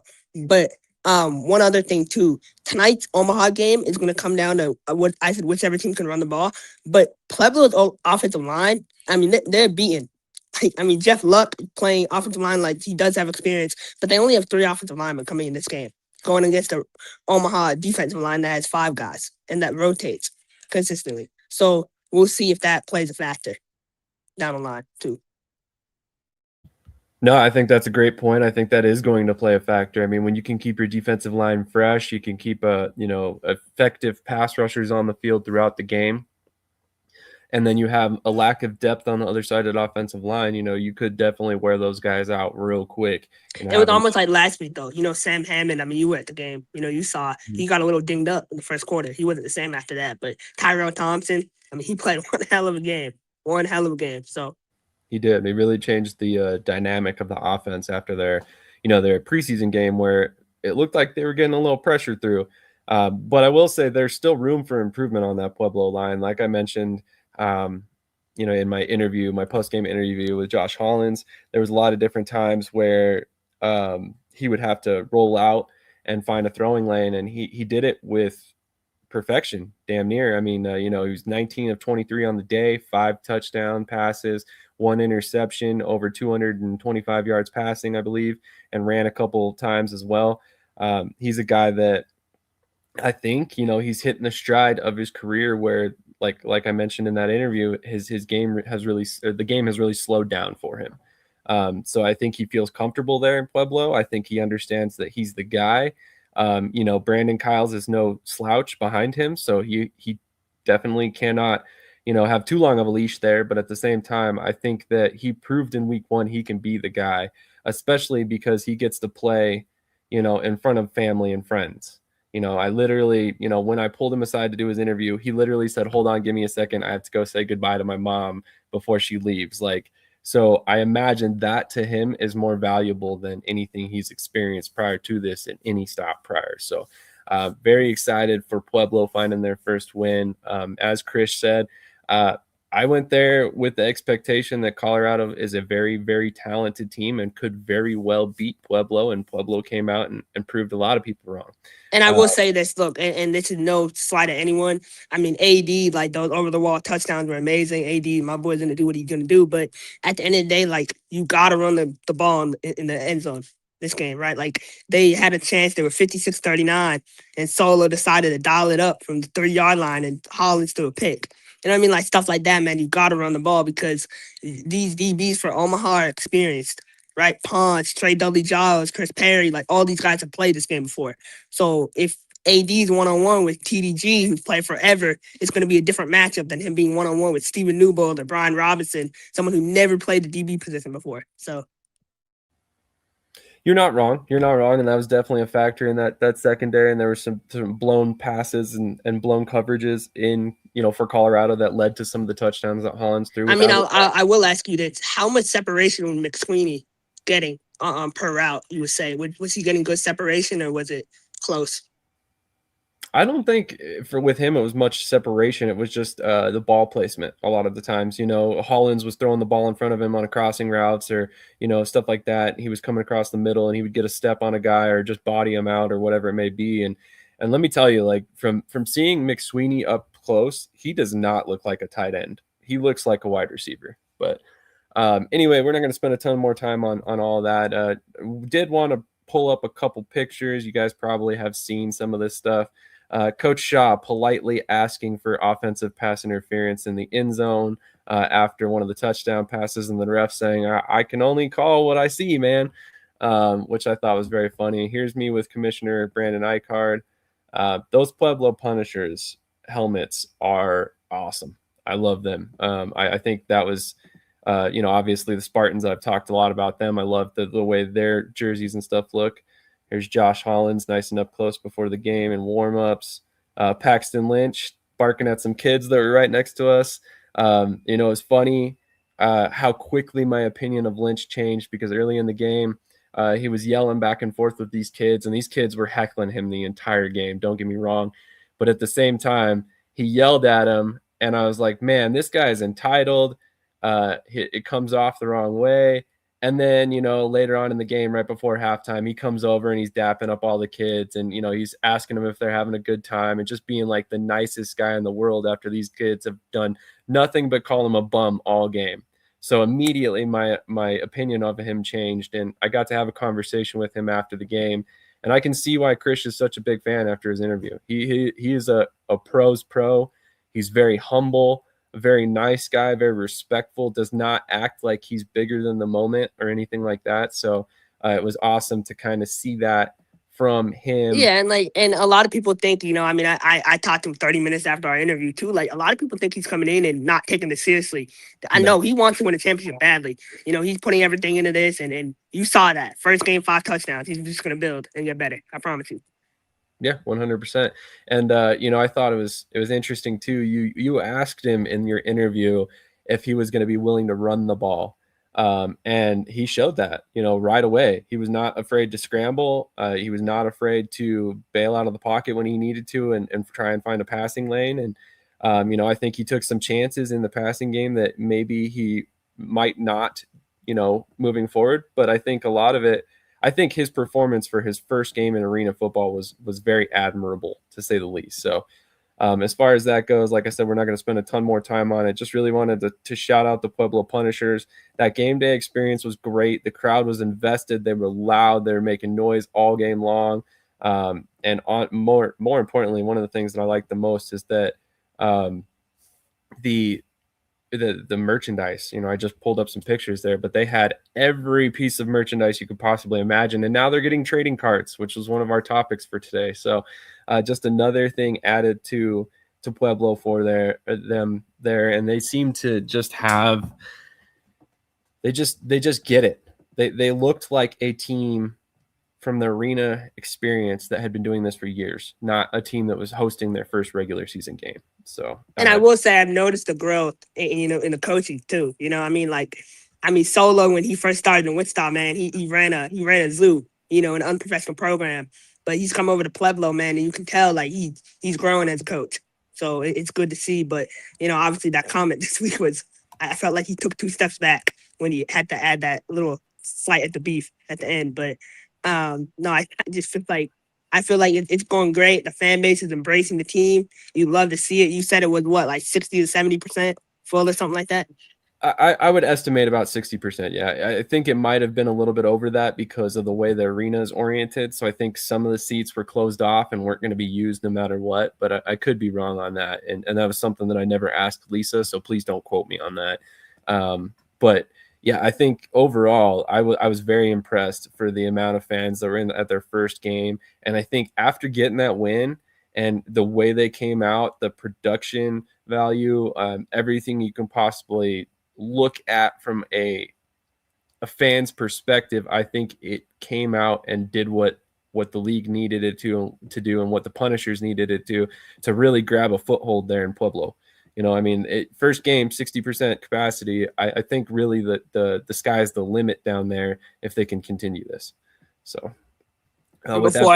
before I go, though, I'll give my 2 IFL picks because I know the spreads off the top of my head. Indy plus 8.5. Lock it in. Bet your house on it. It's plus 8.5. Don't be like Trey off the wall, not betting it because you're scared that someone will get mad at you. So just go ahead and bet it. Put the slip in. For me, I'm sorry, Trey, I had to. But Vegas and Green Bay, man. Hey, Coach D, y'all better win by at least 10 points, man. I got Vegas winning 51-37. I don't think Liam Thompson will be able to establish a pass attack against that D line, in my opinion. So I like Vegas minus 1.5. I think that's a steal. I think you all should lock that in. I'm staying away from the spread. 94. I might stay away from 94. A little too high for me. If you're gonna bet something, bet the under. But yeah, bet Vegas and Indy. Lock it in, parlay it. That's it. Krish is a funny man. Yes, he is. But he's out in Indy, man. I gotta give him credit. Like he really put his money where his mouth is. So he went out there and good for him, man. It's good to see. I better see him in Orlando this year too. I have a feeling you'll be seeing a lot of them down there if you're there. Did you just say his team? It's not your team? Nah, he You're can not join. a Pirates fan anymore? No, he can join. He can join the bandwagon if he wants to. Krish has been saving a seat for him for a while. But Krish, thanks, man, for joining us. I appreciate it. Like I said, I know you're out there in Omaha, so can't wait to see what you come up with out there and what you guys have cooking. So definitely, if you take any pictures, any video, send them over to me. I'll get them posted tonight while you're there. And oh man, TJ's got to jump off here as well. So apparently it's going to be a 2-man show moving forward, but that's okay. On that note, TJ, Krish, thank you guys for your time this morning. Really appreciate you guys hopping on as always. And we look forward to you guys jumping on next week. Oh yeah, go Beef. There you go. Trey is a day 1 Orlando Pirates fan. Day 1. He was the first one. I don't know about that. Krish Show Krish Trey's comment. Make sure you put the lipstick on. Hey, that was a good one, Trey, man. I had to. All love, man. But hey, you're insane, man. But hey, all love. I'll see y'all next week. Great show. I'll continue to watch. But Thump City, man. Pueblo, it's gonna be a long night for y'all. So stay on the bus, man. You know what I mean? Like it's not gonna be fun. So I'm excited. It's gonna be a great game tonight. We got we got one competitive game and one game that might be a blowout, but we'll find out. But on that note, we're gonna hit a quick commercial break and then we will come back, discuss the IFL. I don't really think we have anything for the AF1 this week, but I will double check the lineup during the commercial break, and we will move forward with the rest of the show. So thank you again, everybody who's tuning in, for your support. Also, before we move on, I have not shouted this yet out. So just a reminder for everybody, we are doing a giveaway for a piece of Sioux Falls Storm turf that was played on by the team at one point. And with that in mind, here are the steps you have to follow. Follow Indoor and Arena Football History on TikTok or on Facebook, although the name is slightly switched around, Arena and Indoor Football History and News on Facebook, and find the contest keyword. He's been putting out regular posts with the contest keyword, so definitely make sure you find that. join our mailing list at shadysportsnetwork.com, and then comment the contest keyword live during any episode of Around the Indoor Football World. As mentioned before, we will be keeping this giveaway open for a while, so definitely make sure you're jumping in on that. As of right now, I think we only have 4 or 5 people who have entered, so you have a really good shot if you enter soon. I'm not sure how long we'll keep this open, maybe till the end of IFL season. Not really sure, but we'll figure that out. But as of right now, we have very few people signed up. So if you want to win a piece of the turf, you want to display it in your sports memorabilia case or whatever you may have, highly recommend you enter today. There's also a second way to enter that we introduced last week, and this is just going to be run for a couple weeks. But if you donate any amount of money, I don't care if it's $1, to Sammy Strong Foundation that supports families who are dealing with pediatric brain cancer, get us a screenshot of the picture that it sends you after you donate. You'll know exactly what I'm talking about once you donate. Get a screenshot of that. Send it to me via DM on any Shady Sports Network platform, and you will automatically be entered to win. Whether you're signed up for our mailing list or anything else, it does not matter. If you donate to pediatric brain cancer, you deserve to be in our giveaway. So on that note, go toss a couple bucks down on that cause, help them out, and in the meantime, also help us get this giveaway rolling. So on that note, we'll hit that commercial break, and we'll be back with IFL.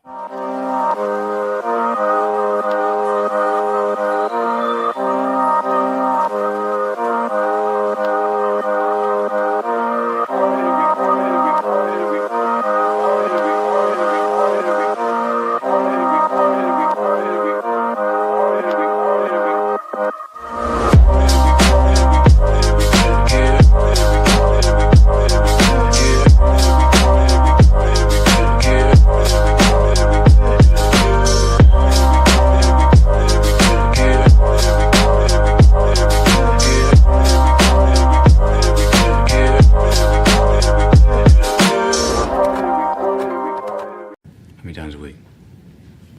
Like three or four times, maybe. I gotta pump those numbers up. Those are rookie numbers in this racket.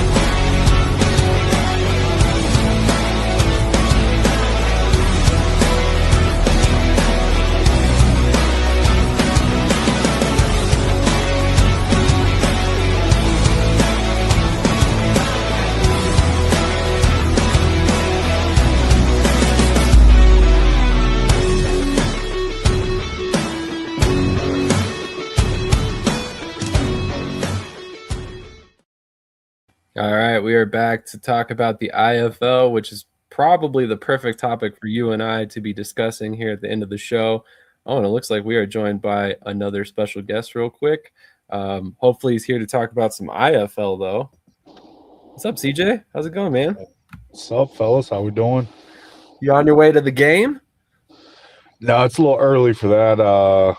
Actually meeting Coach Negron and our special guest Krish here for breakfast at one of our partners. So Are you guys going to jump him in? You know, gang culture and everything. yeah, I mean, we're kind of in the, I'm right across the street from this place called No Name Nutrition Market. So, I mean, it just lets you know how rough it is out here in Omaha. So, well, it's so rough they couldn't even, stick around long enough to get a name. So, I mean, just kidding. Anyway, what do you think about the Omaha Pueblo game tonight? Obviously, I don't want you to, give us any scathing predictions or anything like that. But how have you guys prepared for the game? I mean, it's kind of one of those things. I talked to Coach Negron about it. It would be nice going forward if the NAL was all on the same schedule, in the sense of like that first week when Pueblo played a preseason game, and if everyone played their preseason game then, so we're all on the same schedule. We have 2 games essentially to watch for Pueblo, and they have our preseason game. But then going into next week, Salina will have our first game and a preseason game, and all we'll have is a preseason game. So I think it'll make it a little bit easier going forward. But as far as tonight, look, Pueblo's a well-coached team. They got good players. They're coming off a really big win for them last week against a team that a lot of people had already kind of crowned as the front runners for a championship this year. So we know they're going to come in. They're going to be fired up. There's some history here with Coach Terry and the Beef, and some of those guys who've played over there have played against Omaha before. So it's going to be a good game. We've got some good stuff in play offensively, defensively, as I expect them to have. I think it's going to really come down to the trenches tonight. Who can get after the quarterback more consistently, who can establish a run game early on. Those things I think will be the difference in the game. And then the outlier or the thing that can be forgotten is who's going to make a play on special teams. Whether it's a big return, whether it's hitting a deuce or an Uno or a Rouge or whatever. I swear it's changed names 4 times, but whose coverage team's going to make plays. I think those are the kind of things that get lost in the game. Starting a team on the -10 or the -5 versus letting them get to midfield. I'm willing to bet there's a lot of statistics that say those drives end up not scoring. So whose special teams is going to make plays tonight? Who's gonna understand that there's going to be ebbs and flows in the game, and just because one good play happens one way doesn't mean the game's over. So I think that's the key to victory tonight. Ride the wave and understand that it's going to be a good game. Like this is a playoff caliber game. So that's kind of my thoughts on tonight. That is fair. And safe to say you're picking Dallas against Colorado tonight? I mean, as much as I'd love to see, the world burn and see like Krish's face when he sees the score update and Dallas wins, I'm also a realist. I think Dallas has some good pieces in place. I think their receiving core is pretty talented. I don't know how good their offensive line is to hold up against Colorado's pass rush. But I think Colorado wins. I think it might be a little sloppy. Anytime you have to travel in indoor football, it typically you start slow.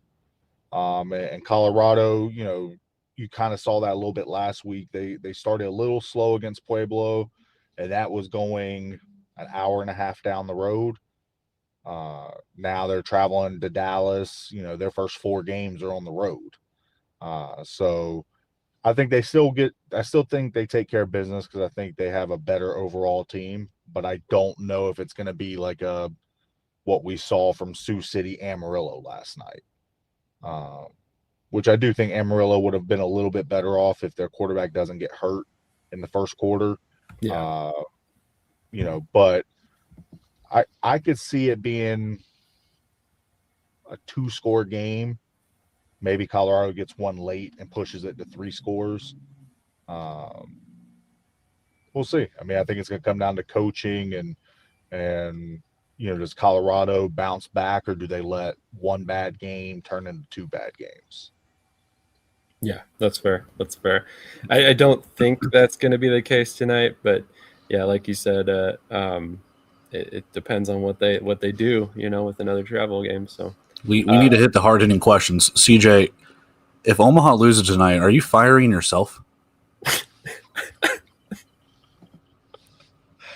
I mean, look, if I don't know how that works. I don't sign the checks, but look, that's always something that can happen no matter what game you play in. But definitely not going into this game with the thought of losing. So, are you giving Krish the headset? Oh man, you absolutely not. If I do that, I might get fired on the spot. Can you imagine the obscenity laden speech that Krish would give in before a game? I'm sure it'd be hilarious. Maybe we should we really want to get the team fired up. We should just put Krish in the middle of the pregame huddle after all the crap he's talked about the certain guys all season. There you go. I'll say the 6 guys that made the cut, they just need to just be like, hey, man, what's up? Yeah. Have him run the Oklahoma drill with one of them. Oh, look, when I was talking to David Ross like 3 days ago, he was pumped to see Krish in person. Great question, Cody. Is Krish picking up the breakfast tab? I don't know. I mean, don't take the loss too hard. We'll see what happens from our group chat for the record. Okay. No, I mean, maybe we might just dine and dash on Krish. It'd be tough. I think he rode with Coach here, so I don't think we can get too far. We don't want to. Or you could get really far because he doesn't have a car. Yeah, I mean, but we're 8 minutes from the arena, so I guess he could find his way there and just camp out there. Probably. Tell him the game's tomorrow. Yeah, we had a snowstorm. We're flexing on Monday. That's a whole nother subject we need to get to as well. So on that note, I can only imagine what Krish is going to tell you guys at breakfast. I'm sure it'll be fun. About Krish is probably going to come in and try to break some sort of insider scoop. He's going to, because I'm pretty sure he stayed at the same hotel our guys in Pueblo were staying at. So, oh really? He's going to do this thing where he's going to talk all this mad ish on here, and then he's going to be like, "Hey guys, how's it going? I really love the Omaha beef. Can I get some free merch?" Probably. That's probably exactly what it's going to be. Which, I've been a day one fan. To be fair, at the end of the day, like, yes, we all have strong opinions. Yes, sometimes we have scathing remarks about certain people and stuff. But at the end of the day, like, we have respect for these people. Krish may not seem like it at some point. So I think that is, it comes off sometimes poorly with the way that he reacts to some things. But yeah, I think at the end of the day, like, he does have respect and admiration for all these guys that play this game and coach this game, So I think that's part of why he acts a little bit differently in person than he may on the camera. But as far as that goes, I think that Krish is overall cares about everybody that he talks about and stuff like that. So definitely going to be a fun situation for him there tonight against Pueblo, of all teams that he's been talking about all year. It's going to be a great. I'm excited. I mean, we had a really, Sam, I tuned in a little bit ago. You were talking about like Pueblo's attendance, and I mean, we're probably 70% or so for the preseason game. Which, I mean, preseason games are hit or miss. You never know, how fans are going to react to it. But we had a really good turnout. I'm excited for tonight. When you look up on our single game ticket sale link, it keeps flashing limited seats available. So that'll be exciting. I mean, it's getting to experience my first game day in the slaughterhouse, albeit a preseason game. It's pretty dang loud in there. So I'll be excited to get our fans in there. They know it's a regular season game. So it'll be exciting. I think it's going to be a really good game this week, and we'll let the chips fall where they may. And speaking of that, here comes Coach and Krish now. So I'm going to hop off here and run the breakfast, but I'll give some IFL picks before I hop off here. Sounds great. I am going to go against the grain here. I'm not going to pick spreads because I don't know what these teams have all across the board yet. So I'm going to go Quad City in a shootout. And then I think Vegas easily covers 10.5. Oh, wow.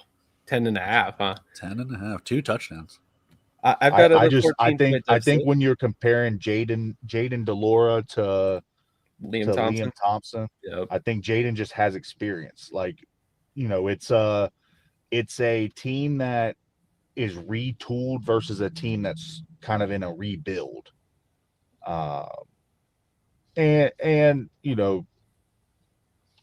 it was a perfect storm that got Green Bay to where they were at last year with Mailer and Clark, and they bring back a lot of their offensive line. So I think their trenches are going to be really good. It's going to be how well do the skill positions match up, and I give an edge to that to Vegas. So yeah, I think they'll start a little bit.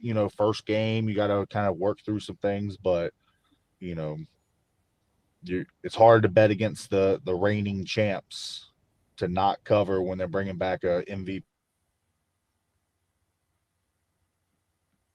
Something tells me CJ just got a call because his breakfast guests have arrived. Krish So got on that note, I think we'll transition over because we have yet another surprise guest this morning. However, this is of the IFL vein, so we can transition over to the IFL finally. Coach Davis, how's it going this morning? What's up, guys? Green Bay by 50. Joining us. What? No, that's a Green Bay by 50. Yeah. Perfect. Okay. That's hilarious. So Krish did have his breakfast day. I called it. Yeah, which I'm not surprised at all that's exactly why he has to get off, of course. But, it should be kind of funny for him to be in the arena in Omaha today. But obviously, you joined us at a great time. We were about to transition over to the IFL anyway. And, one of the big pieces of news that came out this weekend is obviously your game has been flexed. So, I mean, how bad is the weather out there in Green Bay? Currently, it's sunshine and blue skies. Really? Yeah, but they're not supposed to. It's supposed to start snowing tonight about 7:00, and they're saying somewhere between 20 and 30 inches in a 24-hour period. So what you're saying is you could play the game outside right now. We can just get it going. Literally, we got to Green Bay last night at 6 p.m. and there was kids playing on the turf right here at Lambeau last night. That's funny. But I mean, hey, that's weather. Like, what can you do about it? It wouldn't surprise me at all if you do have like 2 feet of snow by Monday. Just given Wisconsin, but. Yeah. Well, it was tough. We actually we flew yesterday morning at 6 a.m. Because we were flying into Green Bay, and we landed in Detroit and got the notification, hey, we're looking at potentially pushing the game. And I was like, so we had a 2.5 hour, 3 hour layover. And so like I go to the Delta people. I'm okay, listen, what's this going to cost us? How is this going to work? And it worked out great for us, right? We were going to be fine regardless. We're staying at probably the nicest hotel in Green Bay. It's called the Lodge Kohler. I'm literally looking out the window overlooking Lambeau. So it's, the sites are great. And Green Bay's been great. Ryan and Kathy and Corey Roberson, they've been, hey, what can we help with? Because you're staying an extra day. So we didn't give the guys per diem for an extra day. Okay, I'll pay for this. Okay, well, team, we have sponsors. And I just met with the GM here at Lodge Kohler. That's where I was when I got off from Krish, and when I was giving Krish a hard time, I should say. And they're so accommodating, right? Obviously, they're expecting, 20 inches of snow. So what do you do? Yeah, that's fair. I mean, this is a tough situation for everybody involved, of course. But at the end of the day, I mean, you got to kind of roll with the punches. And I think the IFL made the right decision to push the game a little bit, especially if safety's involved. So kudos to them. And, obviously, if there's 2 feet of snow on the ground, it's going to be real hard for fans to get there. So I'm sure that was part of the motivation. So, I mean, obviously smart move by them all the way around. And let's hope, if anything, a couple extra days of selling tickets doesn't hurt the attendance. And, if anything, they can pack the house on Monday and have a really good showing for week one. Kathy, they do a great job up here anyway with fans. What people don't see is on the football side of things is we have a bye week next week. So it didn't matter to us. But Green Bay plays Fishers next week. So now you lose out on 2 more days of rest or prep, and Fishers plays tonight. So they're sitting back watching the game Monday. Okay, they'll have 1 day less to prep, but they got 2 days of health and 2 days of rest. So I think that's one of the biggest things that people don't see when these decisions are made is how does this affect teams going forward, and obviously it's week 1, so you have a chance to get healthy, and you got bye weeks coming. But I mean, for us, thank goodness we have a bye week coming up, just because it would have been a nightmare to get home Tuesday night because our flight's at 4:30 on Tuesday afternoon. to go back to Vegas. So for us, it gives us time to get out. But you get back Tuesday, you get back Wednesday. If you had to play on Saturday, I mean, that would be a nightmare. Yeah, no doubt, no doubt. So Cody earlier this week, speaking of Green Bay, caught that on Strictly Bliznius they were talking about some roster changes. So Cody, I figured I'd let you kind of lead into that, explain the expansion, and we can ask Coach Davis about it. Yeah. So, I mean, pretty much they said that you can get another roster spot. For the longest of time, it used to be 25 players on your roster, on your active roster, no short-term, long-term injured reserve or anything like that, 25 active players. And then you suit up 21 of them for your game days. So now that's been extended by one player. So now you get 26 active with 22 able to suit up. And again, that's not including any short-term, long-term, RTR, anything like that. So adding another player, which means, hey, there's more money coming in that you get to pay another player. So that shows you the health of the league and shows like, hey, that's an extra player for 14 teams. Money's coming in, man. It's making us. Well, yes, the 22-man active roster is correct, Cody. That's correct. Oh, is it still 25? It's still 25-man active roster, though. It's just a 20. It's just a 22-man game day roster. Okay, so you can suit up an extra player. So I was wrong. Yeah. Okay. So you still have the same roster. Obviously, you're allowed up to 4 short-term IR spots.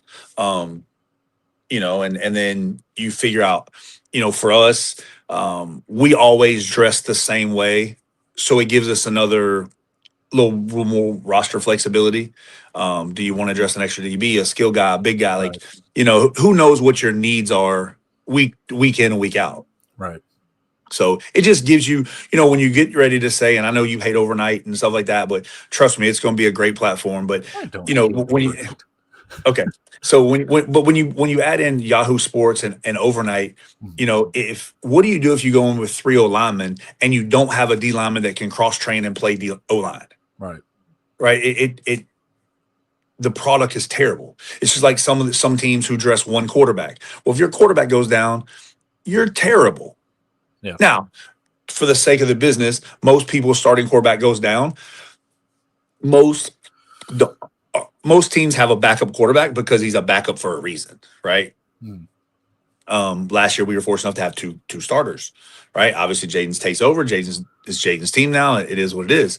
So, in the last, and this is an interesting stat. I think the last 5 championship teams, they've played 2 quarterbacks for multiple games.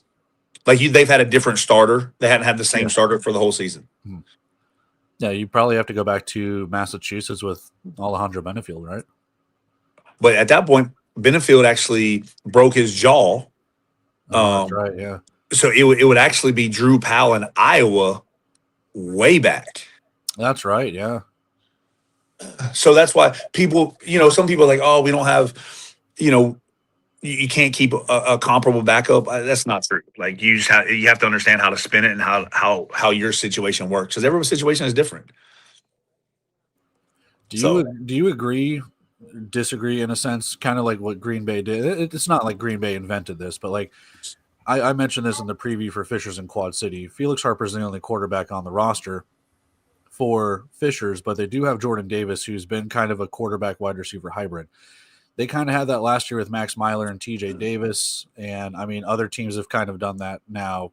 You look at Rudy Johnson at San Diego.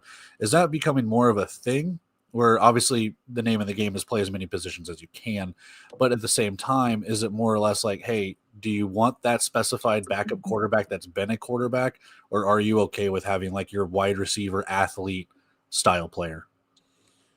I think it depends on your team and your situation. Like most quarterbacks that become receivers or position players do that because they're not great quarterbacks. Can they be sufficient? Yeah, you can do some package stuff from them, right? But you can't. Most guys who transition, they do that because they're not great at quarterback for one reason or the other.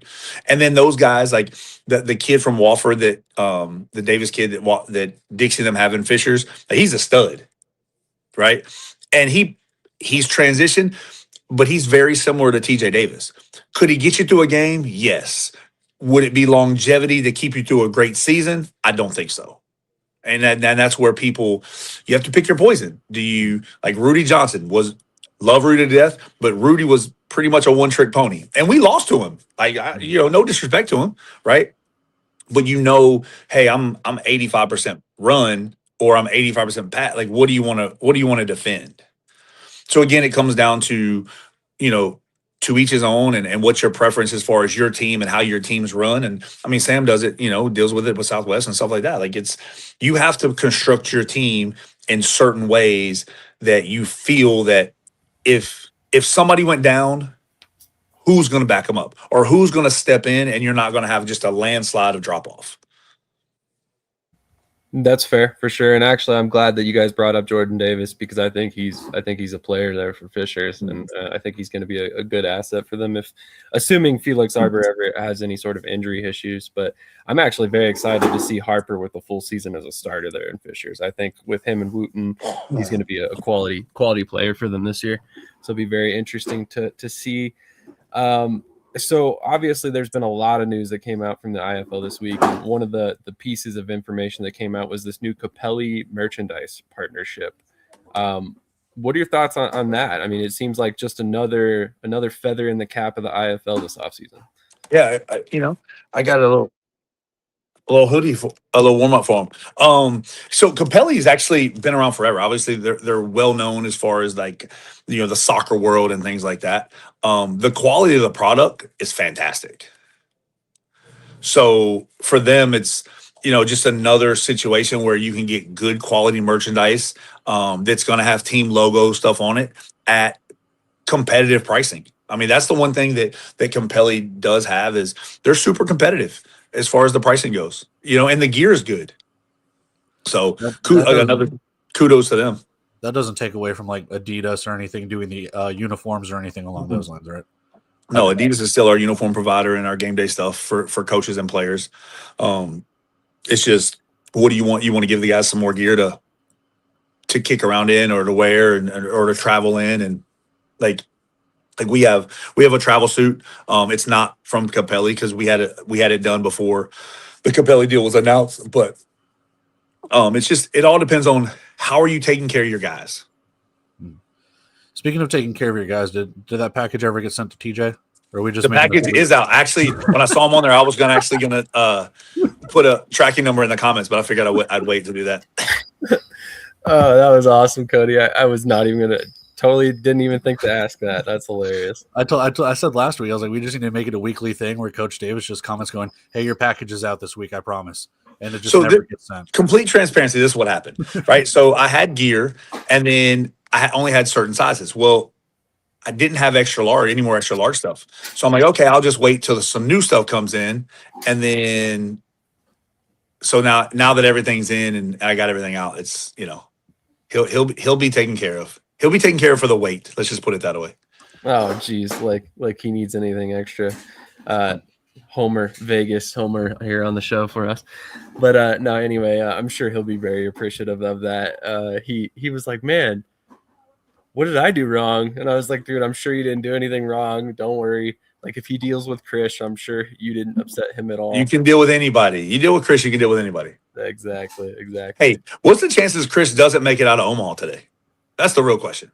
I think the Pueblo players are going to just dangle him by his ankles and shake him for his lunch money, man. Well, I mean, Solomon is in the chat, so maybe he missed what Krish said earlier, that he was going to be in Omaha today, but now he knows. So, they'll be nice and prepared for him there. And apparently he even stayed in the same hotel as Pueblo, maybe. So that's kind of crazy. So might be kind of dangerous for him up there, especially with all that gang activity in Omaha and all. Yeah, it's terrorizing up there. Yeah, it's terrible.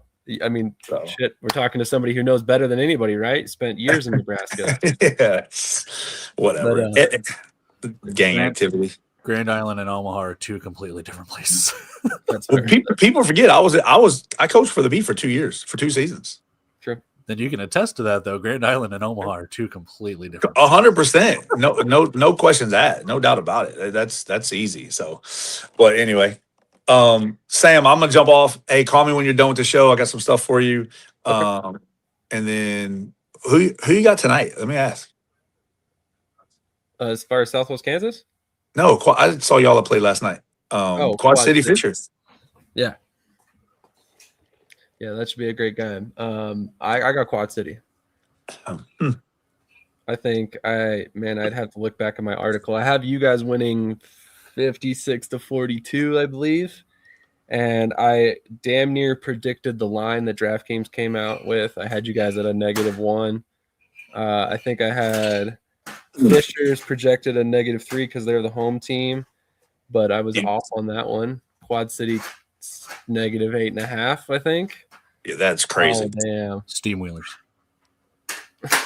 I mean, I know we got the homer Cody over here, but that's 8.5 is crazy work. It is a crazy line. I said that in my preview. Go check it out. Shameless plug. -8.5 is crazy, but Fishers is going to be good, man. They're going to be so good.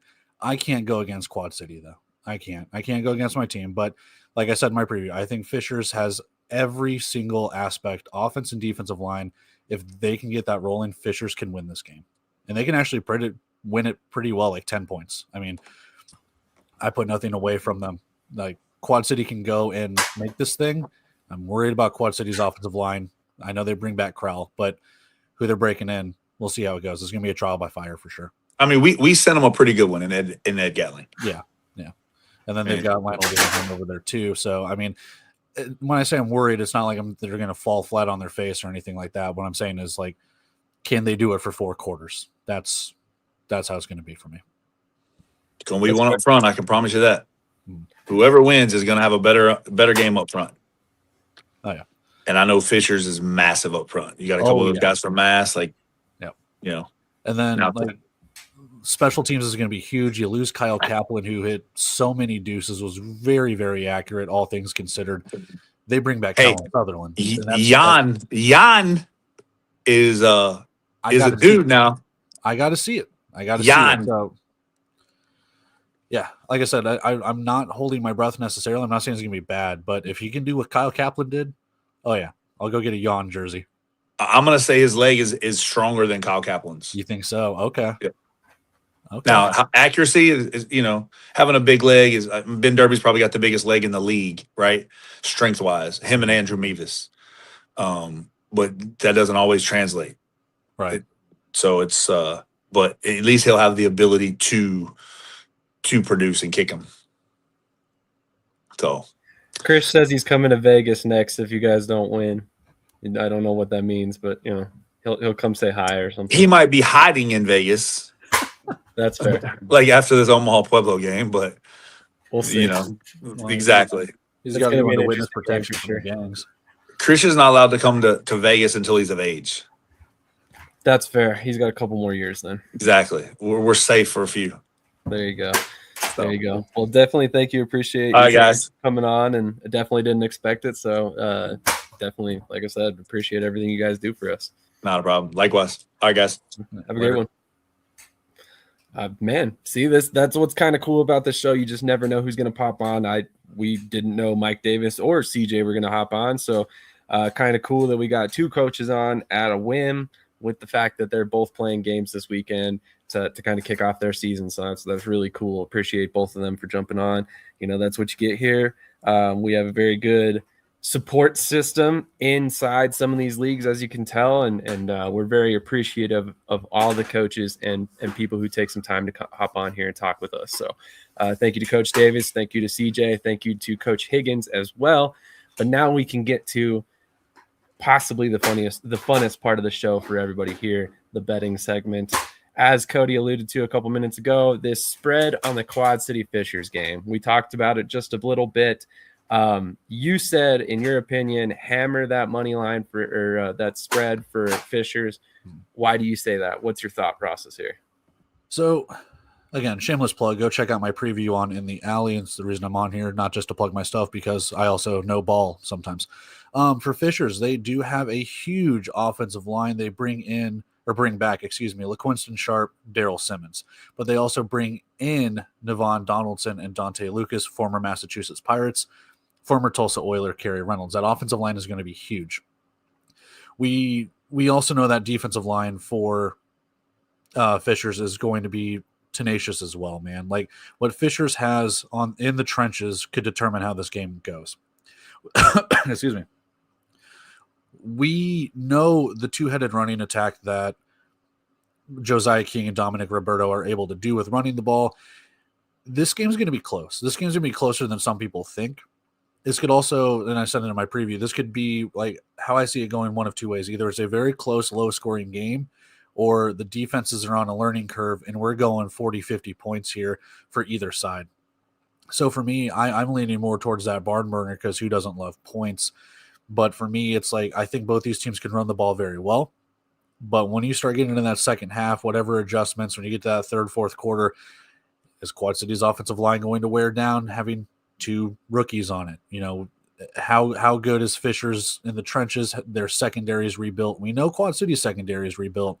How well can you stop the passes? Because we know these teams will take deep shots as well. They will lull you to sleep at the run, then they will hit some pop passes. We know they've got some deep threats with VC, Kean Williams. We know about Kean Williams. But we also know on the Fisher side, they did bring in CJ Wyndham from Vegas. They do bring back JT Stokes. I mean, and that's not to say Isaiah Coulter can't, go out and play his ass off too, but this is going to be a very, very fun game. This is one of the there's only two games. I'm not going to say it's the best game of the weekend just yet because we'll see, but this should be a very entertaining game, a very good game to kick off the season with. I agree. I think both of these games to kick off the season for the IFL were very intelligently picked. Quad City looks to be a playoff contender on paper right now. Fishers, same thing. Vegas, same thing. Green Bay, same thing. Mm-hmm. So on that note, I feel like if you were going to kick off the season with games that you wanted fans to be excited about, to good games that are going to be highly competitive, you really couldn't pick four better teams to kick off the season, in my opinion. Yeah, and from what they've done the last couple of seasons, I think Quad City or Green Bay has kicked off the first week because they normally have about 2 games in week 1. They've kicked it off every single year for the last couple of years. And what they're doing this year with the Hall of Fame game where they're including, I think in Strictly Business, Kathy said that they have after the first quarter, they're inducting or doing the ceremony for Bazemore and Roland for the IFL Hall of Fame. So if they're able to do that every single year, kind of like what the NFL does, where it's always the Thursday kickoff with the defending champs or whatever, that's a really cool thing. I know I've mentioned that before. I can't remember if it was on this show or not as well, but to have the Hall of Fame game be one of your first week kickoffs, and if it's a rematch of last year's championship or whatever the case could be in the years moving forward, that's a huge thing too. I think that's a big thing where it's hey, you don't have your quote Thanksgiving game, but if you've got Quad City or Green Bay kicking off week 1, that's kind of your quasi Thanksgiving. They always kick off week 1, and then you have your Hall of Fame game. I think that's actually a really cool way to go about it, where it's your fans know you're kicking off week 1. Other fans know that we don't kick off till week 2 or week 3. And that's how it's a really cool way how they kind of schedule it. You want more games, obviously, but I like how they do it.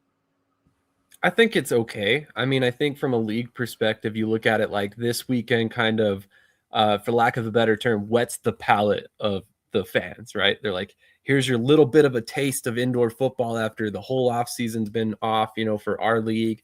You get to that little bit of a taste, and then it leaves you wanting more and more, the future weeks. So it's kind of it works you in a little bit slow. And then at the same time, you're man, I wish there were more games this week. And then, we're right back into the season next week. So I kind of like how they set it up this way. And like you said, I obviously would not turn down more games for the kickoff weekend, because it'd be cool to have a game on Sunday this week, which we do not have in either the NAL or the IFL. But thanks to that IFL game being flexed, we have a game on Monday. So we had one on Friday, we have a few today, and then we also have one on Monday, which is kind of cool, but it would have been awesome to have a Sunday game as well. Yeah, we got back-to-back Monday games because this game got flexed, and then the week after it's is it San Diego, Northern Arizona? I think they kick it off on that Monday too. And then you've got Saturday and Sunday games next week for the IFL as well, if I'm not mistaken. So really cool way to do it. Awesome. I'll have to look at the NAL schedule and see if we've got a Friday game next week as well. But I wanted to do something kind of fun, and maybe fans who are watching right now won't find it as fun as I do. And if you don't, that's cool. No big sweat.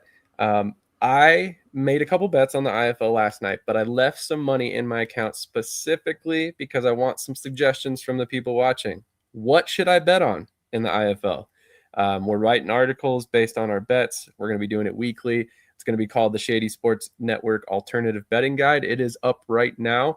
I actually dropped that article yesterday before the lines came out for the IFL. So I projected the lines and, gave you my picks that I thought based on just winners of the game because I didn't have the spreads available at the time. But with that in mind, like I said, I had bet my 2 winners that I picked in that article. And I also bet the Fishers spread because why wouldn't you? That just makes a lot of sense. But like I said, I have a little chunk of money left over to take a fan suggestion. So if you're watching right now and you think there's a really good bet that I should put money on, let me know in the chat. We'll go ahead and put some money on it on your, on the fans' behalf. And we'll let you know if we win next week. So I think it would be kind of a little bit of a fun thing to add throughout the season into our betting segments. But, kind of to give you guys an idea, I have Quad City winning. I also have Vegas winning.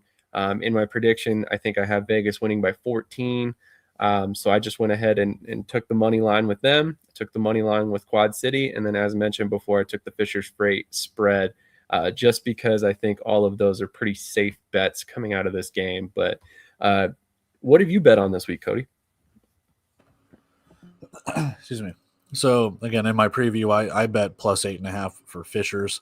I'll go ahead and spoil it because I haven't done the preview for Green Bay and Vegas just yet. I was going to do it tonight after the game, but without getting fluxed, I now have some time on Sunday to get it out there. So I like Vegas minus 1.5 just because of everything they've brought back. And I think you or TJ mentioned it at one point. It's a retooling versus a rebuild.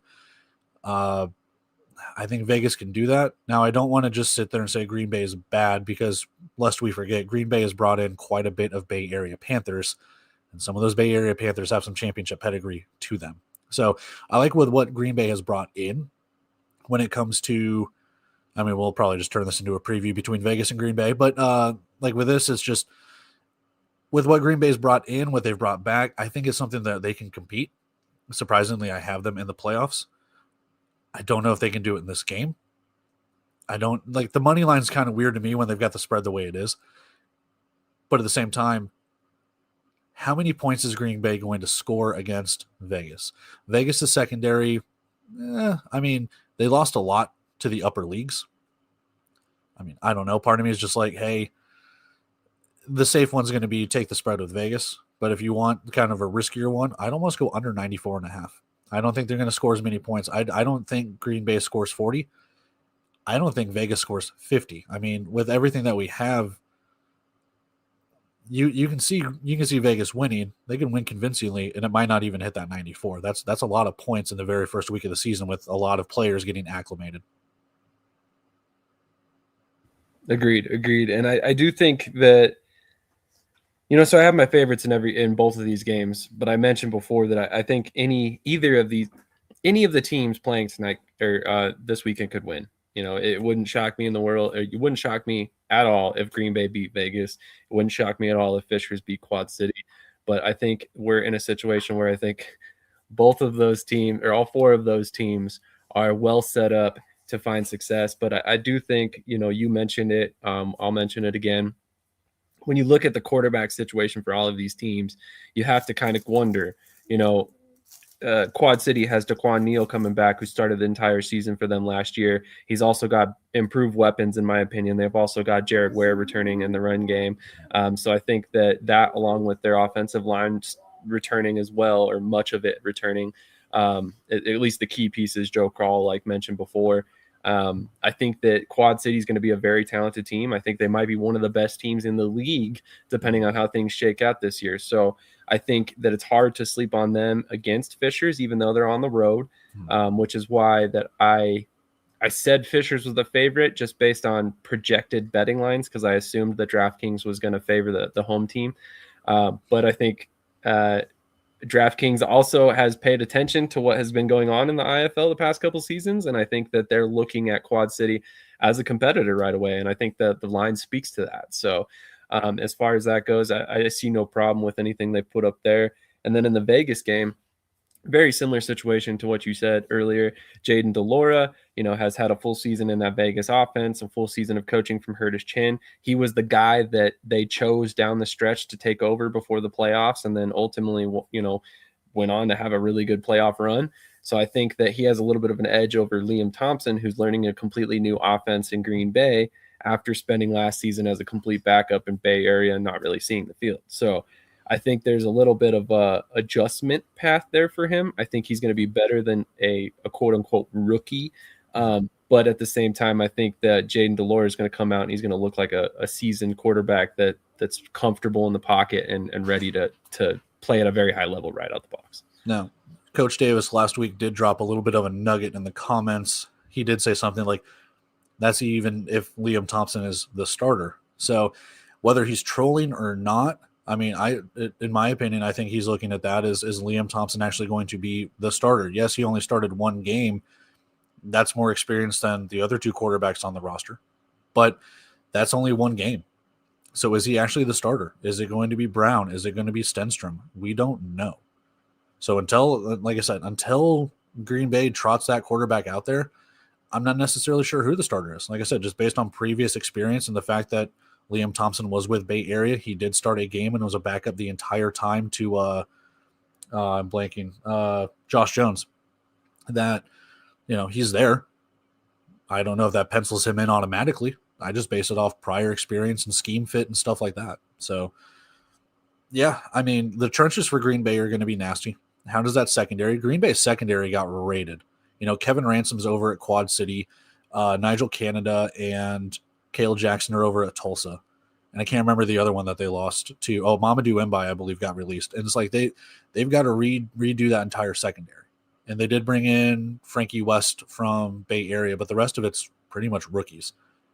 That's a recipe for success when you're looking at Phoenix Sproles, when you're looking at Quentin Randolph. I mean, it's it's good. No, 100%. It looks like we have another surprise guest once again.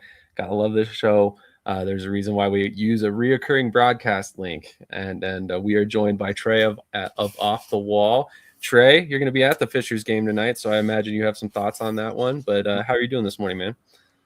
I'm good. I was enjoying the program, and then I started getting ricochet shots left and right. I was like, man, I'm just trying to enjoy my venti iced coffee and take in, get the day started. So I was like, you know what?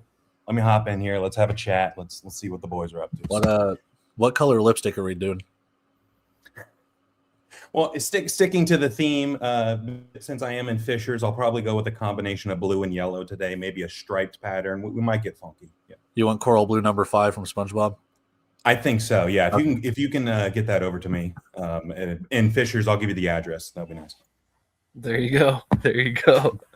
I love it. What color are you requiring Krish to wear, though, is the question. Krish has got the bright orange to match the turf. I know he already has it picked out. He's got it in his left pocket.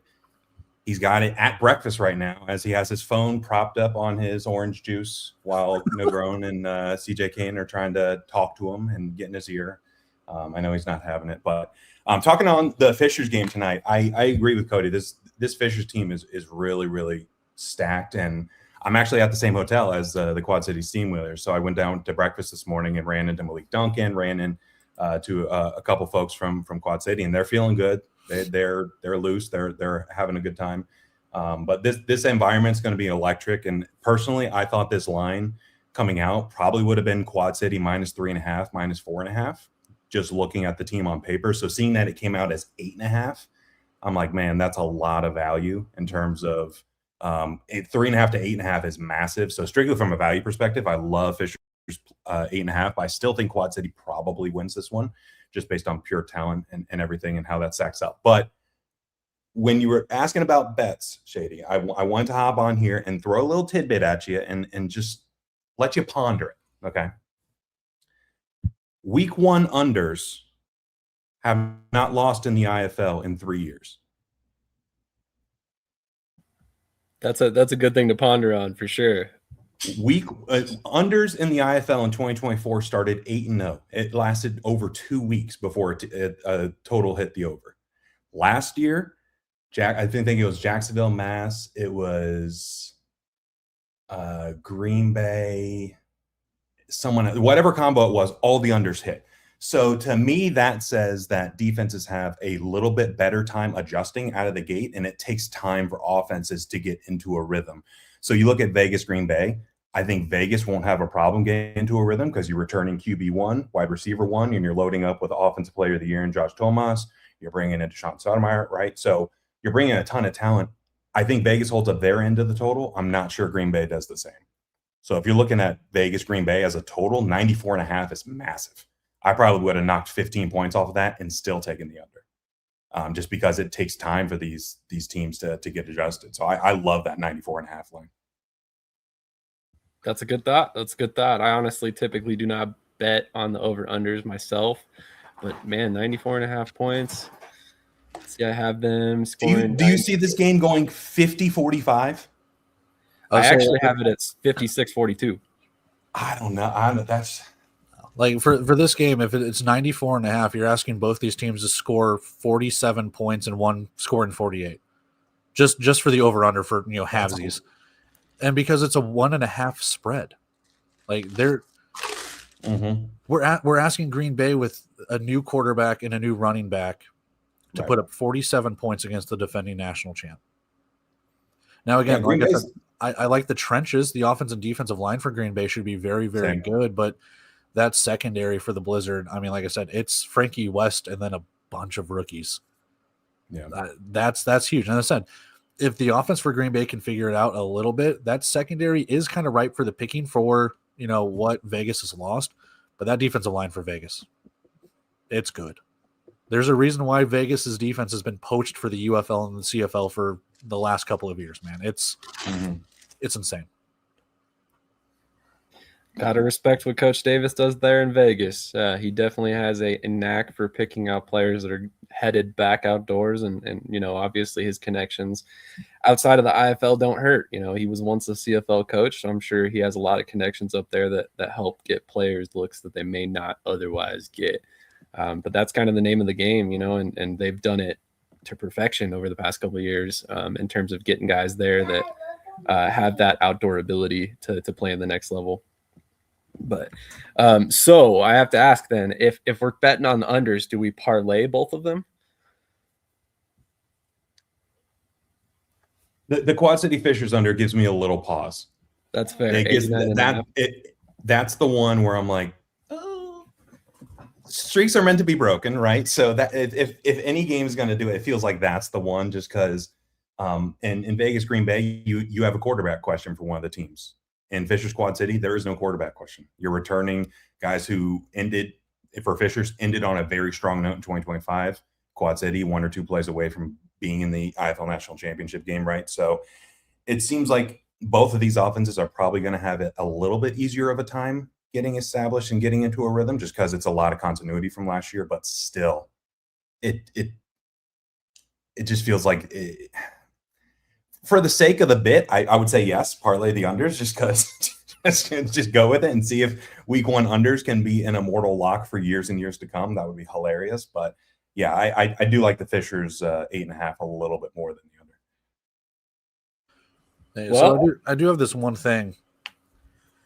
Where can we watch the game tonight? And does it cost money? I don't know, man. If only there was a way that I could download an app in less than 20 seconds on my phone and be watching the game. If only there was a way I could click a singular link to open it up on my computer, to open it up on my phone. If only there was a way. Oh, wait, hold on. Breaking. There is a way. Yes, it is that simple. Our buddy Luke Miller put out a great tweet that has every single way imaginable to watch the game tonight on Yahoo Sports Network. So yeah, I'm excited to see it. Well, you guys are going to have to let me know what the broadcast is like. Shoot me some messages on X and whatnot. But yeah, I'm excited to see it all in action in person, and hopefully the viewing experience will translate at home. Mr. President, I'm getting word of a second streaming service. Do you want to talk to us about overnight? A second streaming partner has hit the internet. It's hit the IFL. So we haven't really discussed that yet. So I mean, why not? I mean, what do you guys think about the overnight media partnership? I mean, and first of all, one thing I want to specifically ask about, the big thing that's been coming out about this deal is that the broadcast rights were sold for millions, right? I've seen that word millions multiple times. So how big of a deal is this for indoor football in general? Not just the IFL, but the sport as a whole. Let's go to Trey first on this one. Yeah, I think it's massive. Just because over the past few years, it's been a pay-to-play market for so long, right? Where if you want to be on CBS Sports, you're paying to be in that slot. You're buying that slot. And I think that's something that people don't really fully understand the economics of it when they're like, oh, just go to ESPN, just go to Fox Sports. If the offer was on the table, I'm sure they would. But that's just not the reality of where the sport and where the industry is at right now. So I think this is a great foundational deal for the sport. And I think it kind of shows where this can go. And it takes time to get to where, the ESPN Plus, or I know people talk about Paramount as an option or whatever. It takes time to get to that point.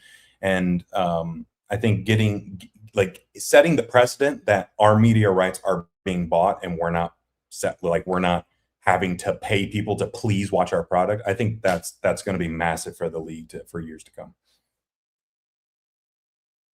Yeah, I agree.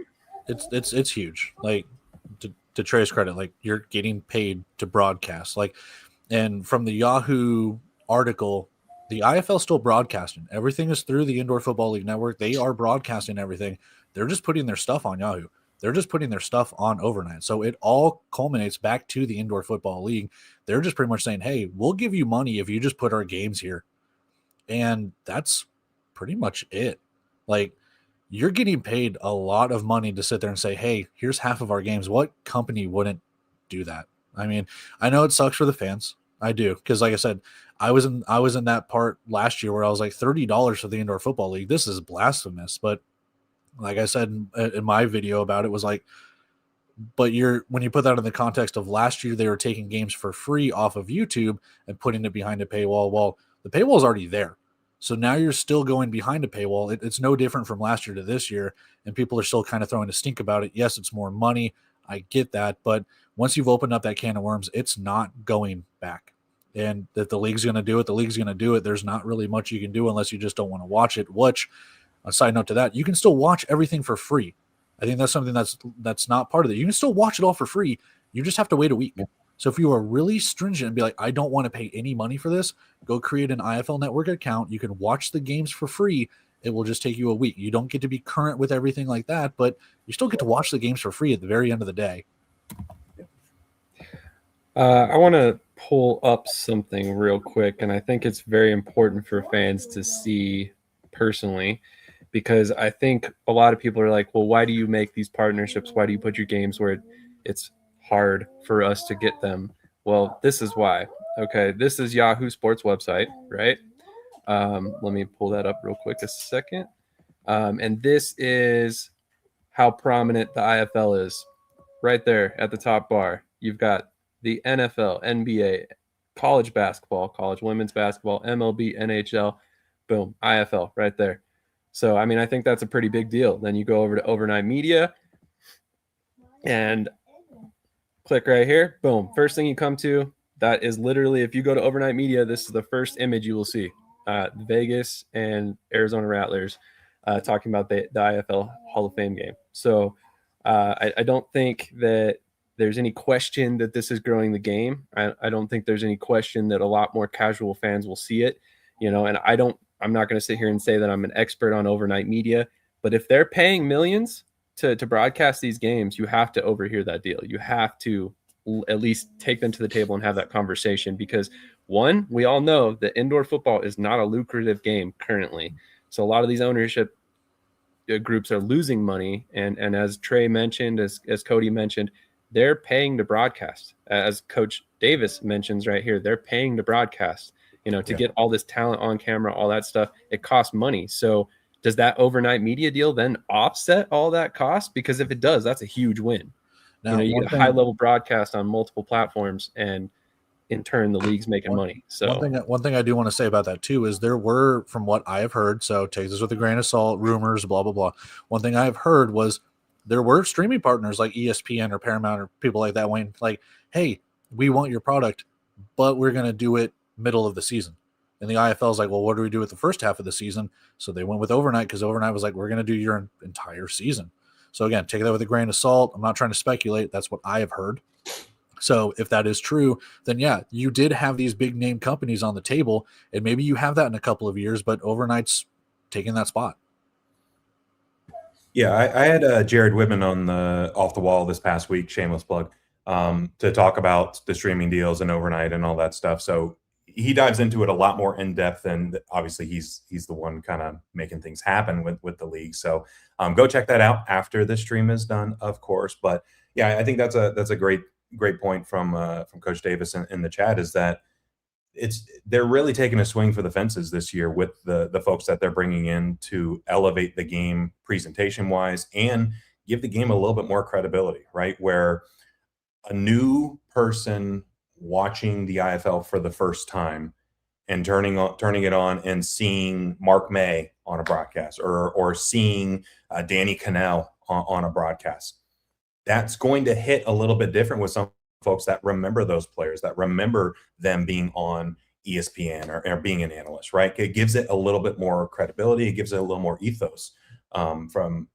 the jump, right? So I'm just ready for football to start so we can stop talking about all this non-football stuff. And as soon as the pads and helmets start hitting tonight, we'll be able to chat about ball and all that. But yeah, I think it's typical off-season overreaction from a lot of folks. It's going to be fine. It's okay. 50-yard football is here. Let's have some fun. Let's try to enjoy it. Agreed. And like you said, shout out to Luke Miller and shout out to you and a lot of other people that have been making the effort to try and explain to fans this is not a difficult procedure. You know, if you want to watch the games, you can find them. It's very easy. It's very simple. And yes, there is some cost to it. But like Cody said, we were all paying for it last year anyway. So at this point, you're not only paying for the IFL broadcast, you're paying for an all-star team of broadcasters that are now broadcasting the IFL. So I think that in itself is worth the value personally. And again, over half the games are free on Yahoo. And if you really don't want to pay, you can wait a week, make an account on the Indoor Football League Network, watch those games a week later for free. If you truly do not want to spend money, we know some people don't want to spend money. Some people don't have the money. That's okay. You can still watch the games for free. It's just going to take an extra week at the end of the day. If you want everything, you got to pay for it. Agreed. And, you know, as always, you can tune into any of the 3 channels that are presented here to you today and keep updated throughout the week before you're able to watch that game if you prefer to watch them for free. So on that note, I have dropped 2 links in the chat, one to Cody's channel and one to Trey's channel. Please take the moment to follow those guys on YouTube. They both create great content. There's a reason why. They have the link to join us whenever they would like. So, I mean, we love having them on, and we really appreciate both you guys coming on this morning. But I think we've more or less touched on everything. The only thing that we haven't really kind of specifically hit on is the fact that, as Cody mentioned, IFL Network will be coming back. It is now a free platform. It will, again, be like kind of a catch-all. The games will all be presented there after a length of time where they've, you know, been on the broadcast partner for a while. To my understanding, they're also going to produce highlights on there. And is the Inside the IFL going on there as well? Yes. So they're going to have all of their like behind the scenes stuff when it comes to interviews, podcasts, things along those lines. It's kind of a catch-all now. It's their digital hub for everything Indoor Football League related. So you can go over there and watch all of that stuff. Absolutely. Yeah, and the article that announced it, they also said they would have condensed games as well, which I think is really good for those folks that may be a little time strapped at times where they may not have time to watch a 2.5-hour broadcast, but they can watch a 45-minute go of all the plays and take out trim some of the fat, so to speak, right? Yeah. So if the IFL Network delivers on some of the stuff that they've got lined up, it could be a really good value add, especially at the price of $3.99, which everyone loves. Yeah, absolutely. And then, you know, when you kind of look at the broad scheme of things, you're getting Yahoo Sports, which is free. You're getting everything on the IFL Network for free. And then if you're paying for overnight media, you're still getting all this value from different directions. So I don't necessarily think it's a bad deal by any stretch. And there's a code to make it cheaper. Yeah. Speaking of which, I will try and find that code and post it up online. I know Luke put it up. I want to say it's like IFL 40 or something like that. But I will get it shared out. That way everybody has the opportunity to save that extra money on their first time. I just commented it. It's IFL Fan 40. IFL Fan 40. I appreciate that. So yeah, use that discount code when you sign up. You save some extra money. That way, it's even a little bit cheaper, and we're not, breaking the bank to watch indoor football this season. But And that's overnight without the I. Over NGHT. Thank you. I meant to mention that as well. I did drop the link for Overnight Media in the chat as well. That way, if you guys have not heard about that, or you're not privy to Overnight Media as I am, I've never heard of it prior to this. You can go check out their content there, and then also get your sign up completed just in time for tonight's game. So while I could find the Yahoo stuff on my phone and computer, had difficulty finding Yahoo in my Fire TV. Do you guys know, will they be broadcasting the games via the Yahoo Sports YouTube channel? I think Luke had a tweet about that, yeah. Or maybe Trey. Yeah, I think one of them did. So on that note, I mean, Yahoo Sports does have a YouTube channel. So if you just really prefer watching your games on YouTube, you can watch them on YouTube via Yahoo Sports. So there are multiple different options for you to be watching these games. And definitely, Adam, you hit the nail on the head here. If you do have any questions about how you can watch the games, we are all happy to fill you in any way we possibly can to keep this game continuing to grow. We're in media. It's good business if the sport grows. So on that, Sea-Dog the Goat says, I found Yahoo on my Fire TV, Adam. So there you go. There you go. On that note, given that Trey was the only one that gave me any suggestions for the bets, I have locked in that under parlay while we were live here. Chandler, you gotta scoot over, bud. Sorry, my son's trying to get into his takes. Who you got, Quad City or Fishers? Quad City. Quad City, he says. And who do you got, Vegas or Green Bay? Green Bay. Green Bay. He picked the underdog. Okay. Upset City. There you go. So Chandler has Vegas or Quad City and Green Bay. He so doesn't now know I have ball. his He picks does in. not know ball. To be fair, he's going to go undefeated. Watch. Indoor football. He actually watched the Southwest Kansas game with me last night, some of the Sioux City game as well. And actually, his first experience with indoor football was Southwest Kansas game last year. So he got to actually get to see a game in person. It was pretty cool. So definitely appreciate everybody tuning in today. We've had a great chat the whole day. You guys have been extremely interactive. Really appreciate that. Thanks, Ducon, for tuning as well. Would love to get you back on the show, sir. If I haven't sent you the link, let me know. I'll get it over to you, and you're welcome to join us whenever you have the opportunity to. And then on that note, there was one statement that I wanted to say before we get out of here. So I meant to open up with this. I posted it on Facebook a couple days ago. We wanted to take a moment to shout out all the people behind the scenes in this sport that help make these teams go, help make it possible for all these players, coaches, equipment, staff, owners, all of them to be able to make these teams go. So that's the wives, the children, the husbands, whatever it may be, moms, dads, whatever, all the support staff behind all of these people that we never really see or hear about unless somebody goes out of their way to point them out and point out how much they've helped. So it was brought to my attention that we never take the time to really shout out these people and give them the respect and the admiration that they deserve for what they do behind the scenes, that they're kind of the unsung heroes of the sport for a lot of people. So if you happen to see a family member of a player at a game or something like that, just lean over and tell them thank you, because whether we know it or not, they're making sacrifices. They've got less family time, whatever it may be. They're making sacrifices for our entertainment, and I think that deserves some respect. Also, on another note, on a much more somber note, we broadcast a Ohio Valley Wrestling event on Thursday. During this event, one of the referees had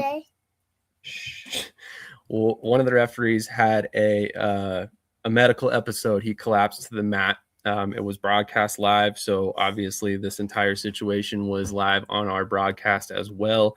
And the referee is okay. He has recovered.